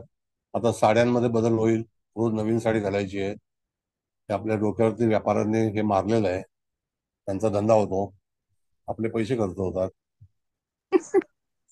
बरोबर. बायकांना कळायला पाहिजे नाही गोष्ट, नाही तर काय. ते म्हणते आमच्या हौशेमध्ये बाधा आणतात. ठीक आहे, चला. बरं, ठीक आहे. हळदणकर मॅडम. हो सर. हा, हो सर, बोलतो. प्रथम सरांना नमस्कार करते. बऱ्याच विद्यार्थ्यांनी खूपशा शंका विचारल्या. त्यांनी सुद्धा विषयाला खूप चांगली कलाटणी मिळाली, गती मिळाली. आणि आता सावंत मॅडमनी सुद्धा भराभरा आपले रिमार्क दिले. त्यातून पण त्यांनी जरी भरभर दिले तरी अचूक आणि बरेचसे रिमार्क त्यांनी तेवढ्या वेळात 2 मिनिटात देऊन टाकले. पण खर तर सूर्यात नक्षत्र हा आज आपण सर्वतोभद्रचा विषय इंट्रोड्यूस केला. बऱ्याच वेळा माणसाच्या आयुष्यामध्ये अशा तक्रारी असतात की मी अशा कोणत्याही चुका केलेल्या नाही, पण माझ्या वाट्याला असं का, असं का, याचं उत्तर आज आपल्याला सगळ्यांना सरांनी दिलेलं आहे. कारण सूर्यात नक्षत्र म्हणजे गतजन्मी तुम्ही ज्या काही चुका केल्या त्या या जन्मी आपल्याला दिसत नाहीये. म्हणून गेल्या जन्मांमध्ये ज्या ज्या चुका पुढे कॅरी फॉरवर्ड आपण केलेल्या आहेत त्या अनुकंपाने क्लिअर करत आपण पुढे जातो. तर म्हणून त्याला दृष्टी समोरचं फळ असं का म्हटलंय, तर ते आपण बघत असतो पण आपल्याला कळत नसतं. हे का कळत नाही किंवा का घडतं याचं उत्तर आज प्रत्येकाला मिळालं असेल. आणि एक म्हणजे जवळजवळ आज आपण 6 बिंदू घेतले. 6ही बिंदूमध्ये आपण असं पाहिलं की जर तिथे पापग्रह असेल आणि वेग घेणारा ग्रह कोणता असेल त्याच्यावर त्याची फलनिष्पत्ती तीव्र असेल की सौम्य असेल हे आपण बघतो. त्याचबरोबर सरांनी हेही इंट्रोड्यूस करून दिलं की तो द्विपाद आहे, चतुष्पाद आहे, त्रिपाद आहे. त्याप्रमाणे त्या दोन्ही घरांची इथे ग्रह नसेल तर त्याचा अधिपती तिथे आहे. म्हणजे सर्वकष त्याचा विचार कसा करायचा आणि त्याच्या 3 टप्प्यांवर आपण फळ कसं भोगणार आहोत याची आपण जातकाला जाणीव करून द्यायची आणि आपल्याला पण करून द्यायची. सर, मला एक गोष्ट इथे उद्धृत करायला आवडेल की गेल्या वेळेस आपण मला पहिलं शिकवलं तेव्हा इतकं कळलं नव्हतं, पण सेकंड राऊंडला बऱ्याचशा गोष्टी कळल्या आणि त्या उघडूनच बघायच्या होत्या. म्हणून मी जवळजवळ कुटुंबातल्या बऱ्याचशा पत्रिका मांडल्या सूर्यात नक्षत्राप्रमाणे, आणि त्या वर्षी कोणाकोणाला काय काय अनुभव आले हे मी लिहून ठेवले. त्यामुळे खूपशा गोष्टी, खूपशा म्हणजे सर्वच गोष्टी थोड्याफार फरकाने, पण इथे नक्षत्र कोणतं येणार आहे हे तिथे दाखवल्यामुळे इतकं क्लिअर होतं की आपल्याला आपल्या वाट्याला कधी घटना घडू शकते आणि ती किती तीव्र असू शकते. आणि सगळ्यात महत्वाचा भाग म्हणजे तुम्ही जे सांगितलं की हरिभक्तीने बऱ्याचशा गोष्टी कळतात किंवा हरिभक्तीने आपण निघून जातो त्याच्यातून. ही तर अगदी 100% गोष्ट मी सर अनुभवलेली आहे. मी सत्य असं म्हणणार नाही, कारण हे त्रिवार सत्य आहे. तर हरिभक्तीने ह्या गोष्टी खरंच निघून जातात, आणि ज्यांचं पूर्वजन्मीचं कर्म चांगलं असतं ती माणसं खूप लवकर हरिभक्ती घेतात आणि त्यांचे पुढच्या जीवनामध्ये तुम्ही म्हणालात तसं भास निर्माण करणारा उल्का बिंदू. तर हा पण मी असा अनुभवलाय की काही काही लोकांनी सारखंच वाटतं, अरे मला गंभीर काय झालंय, मला गंभीर काय झालंय. पण जर ती माणसं अध्यात्मात असतील आणि परमेश्वराच्या चरणी, तुम्ही सांगितलं तो एक मुद्दा मी पुन्हा सगळ्यांना आवर्जून सांगणार आहे की प्रत्येक गोष्ट परमेश्वराच्या आज्ञेने आणि त्याच्या कृपेनेच घडत असते. तेव्हा रोज रात्री झोपताना आपली सगळी कर्म परमेश्वराच्या चरणी अर्पण केली तर दुसऱ्या दिवशी घडणाऱ्या प्रत्येक घटनेसाठी परमेश्वर साक्ष आहे ही धाक आपल्या मनाला राहते आणि आपोआपच वर्तनावर अंकुश येतो. तेव्हा या सगळ्या गोष्टी आज ज्या सरांनी सांगितल्या त्या जर आपण आपल्या आयुष्यामध्ये आचरणात आणल्या तर निश्चितच पत्रिका कशी असो ती तुम्हाला या भवसागरातून तारून नेण्यासाठी निश्चित उपयुक्त ठरेल. किंवा या सगळ्यासाठी मार्गदर्शन करणाऱ्या विवारी सरांचं खूप खूप आभार, खूप खूप धन्यवाद सगळ्या विद्यार्थ्यांकडून. Thank you sir. धन्यवाद. बरं, आता कुबल मॅडम. हो, करते आता. मुकेश भाऊंचा क्लास येतो, मला टेन्शन आलं ना, पण नाही पटकन नाही, टेन्शन नाही. नाही नाही नको, त्यांचा पहिलाच क्लास आणि मग ते नाही टेन्शन नका घेऊ. हा हा. तर सर, सर्वात प्रथम तुम्हाला नमस्कार. मुकेश भाऊ, खूप दिवसातनं आलात, छान वाटलं. तुम्हाला पण नमस्कार. आणि इथे उपस्थित सर्वच मान्यवर, म्हणजे माझ्या मते जे काय 100 लोक आहेत ते सगळे मान्यवरच आहेत, भाग्यवान पण आहेत, सरांचा क्लास अटेंड करतात. त्या सर्वांचे स्वागत आणि सर्वांना नमस्कार. तर आपल्या मॅडम म्हटल्या तसं ह्या गीता सावंत, म्हणजे मला काहीच कळत नाही, मला त्या म्हणजे काय, मला असं स्विफ्ट मध्ये आल्यासारखं वाटलं, पण त्यांनी इतकं थोडक्यात पण अतिशय छान आजच्या तुमच्या क्लासचा अभिप्राय दिला सर. आणि आपल्या हळदणकर मॅडमनी तर छानच दिला. त्या नेहमीच म्हणजे डिटेलमध्ये आणि चांगलं देतात आणि जाता जाता असं एक अध्यात्माचं काय छान सांगून पण जातात. तर आता मला वाटत नाही जास्त काही सांगावं, पण आज आपण सूर्यात नक्षत्र बिंदू ही कुंडली बघितली मी नवीन लोकांसाठी, कारण बरेच आपले जुने पण आहे.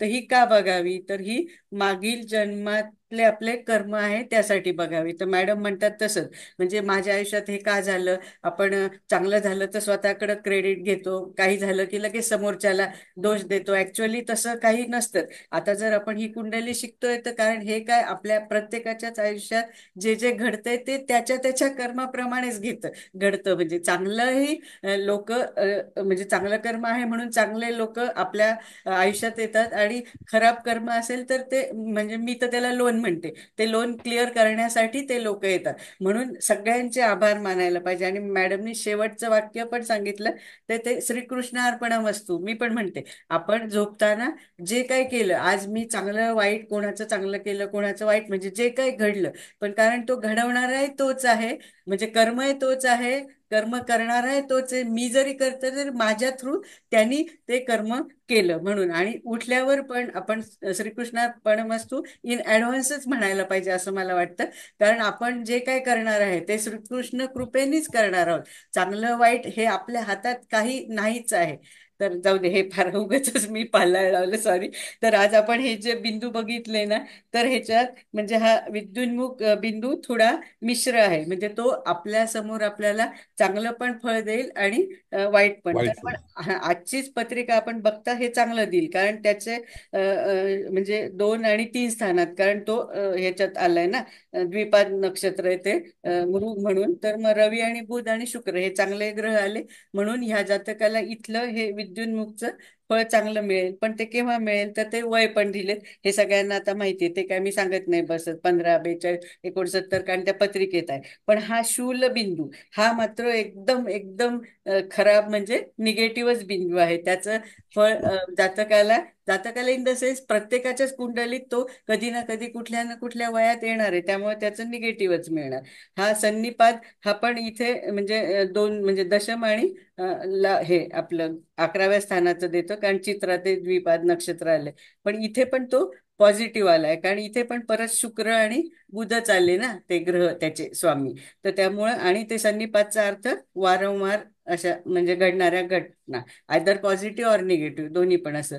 मग पुढचा बिंदू केतू आलाय, तर ते केतू म्हणजे तुम्ही ध्वजा किंवा पताका लावणारा असं. तर इथे तो चंद्र आलाय, तर म्हणजे ह्या जातकाच्या आयुष्यात त्याच्या आई आणि पत्नीद्वारे त्यांच्या म्हणजे कुटुंबात असं पताका लावणार, इन द सेन्स त्या चांगलं कर्म करणार असं.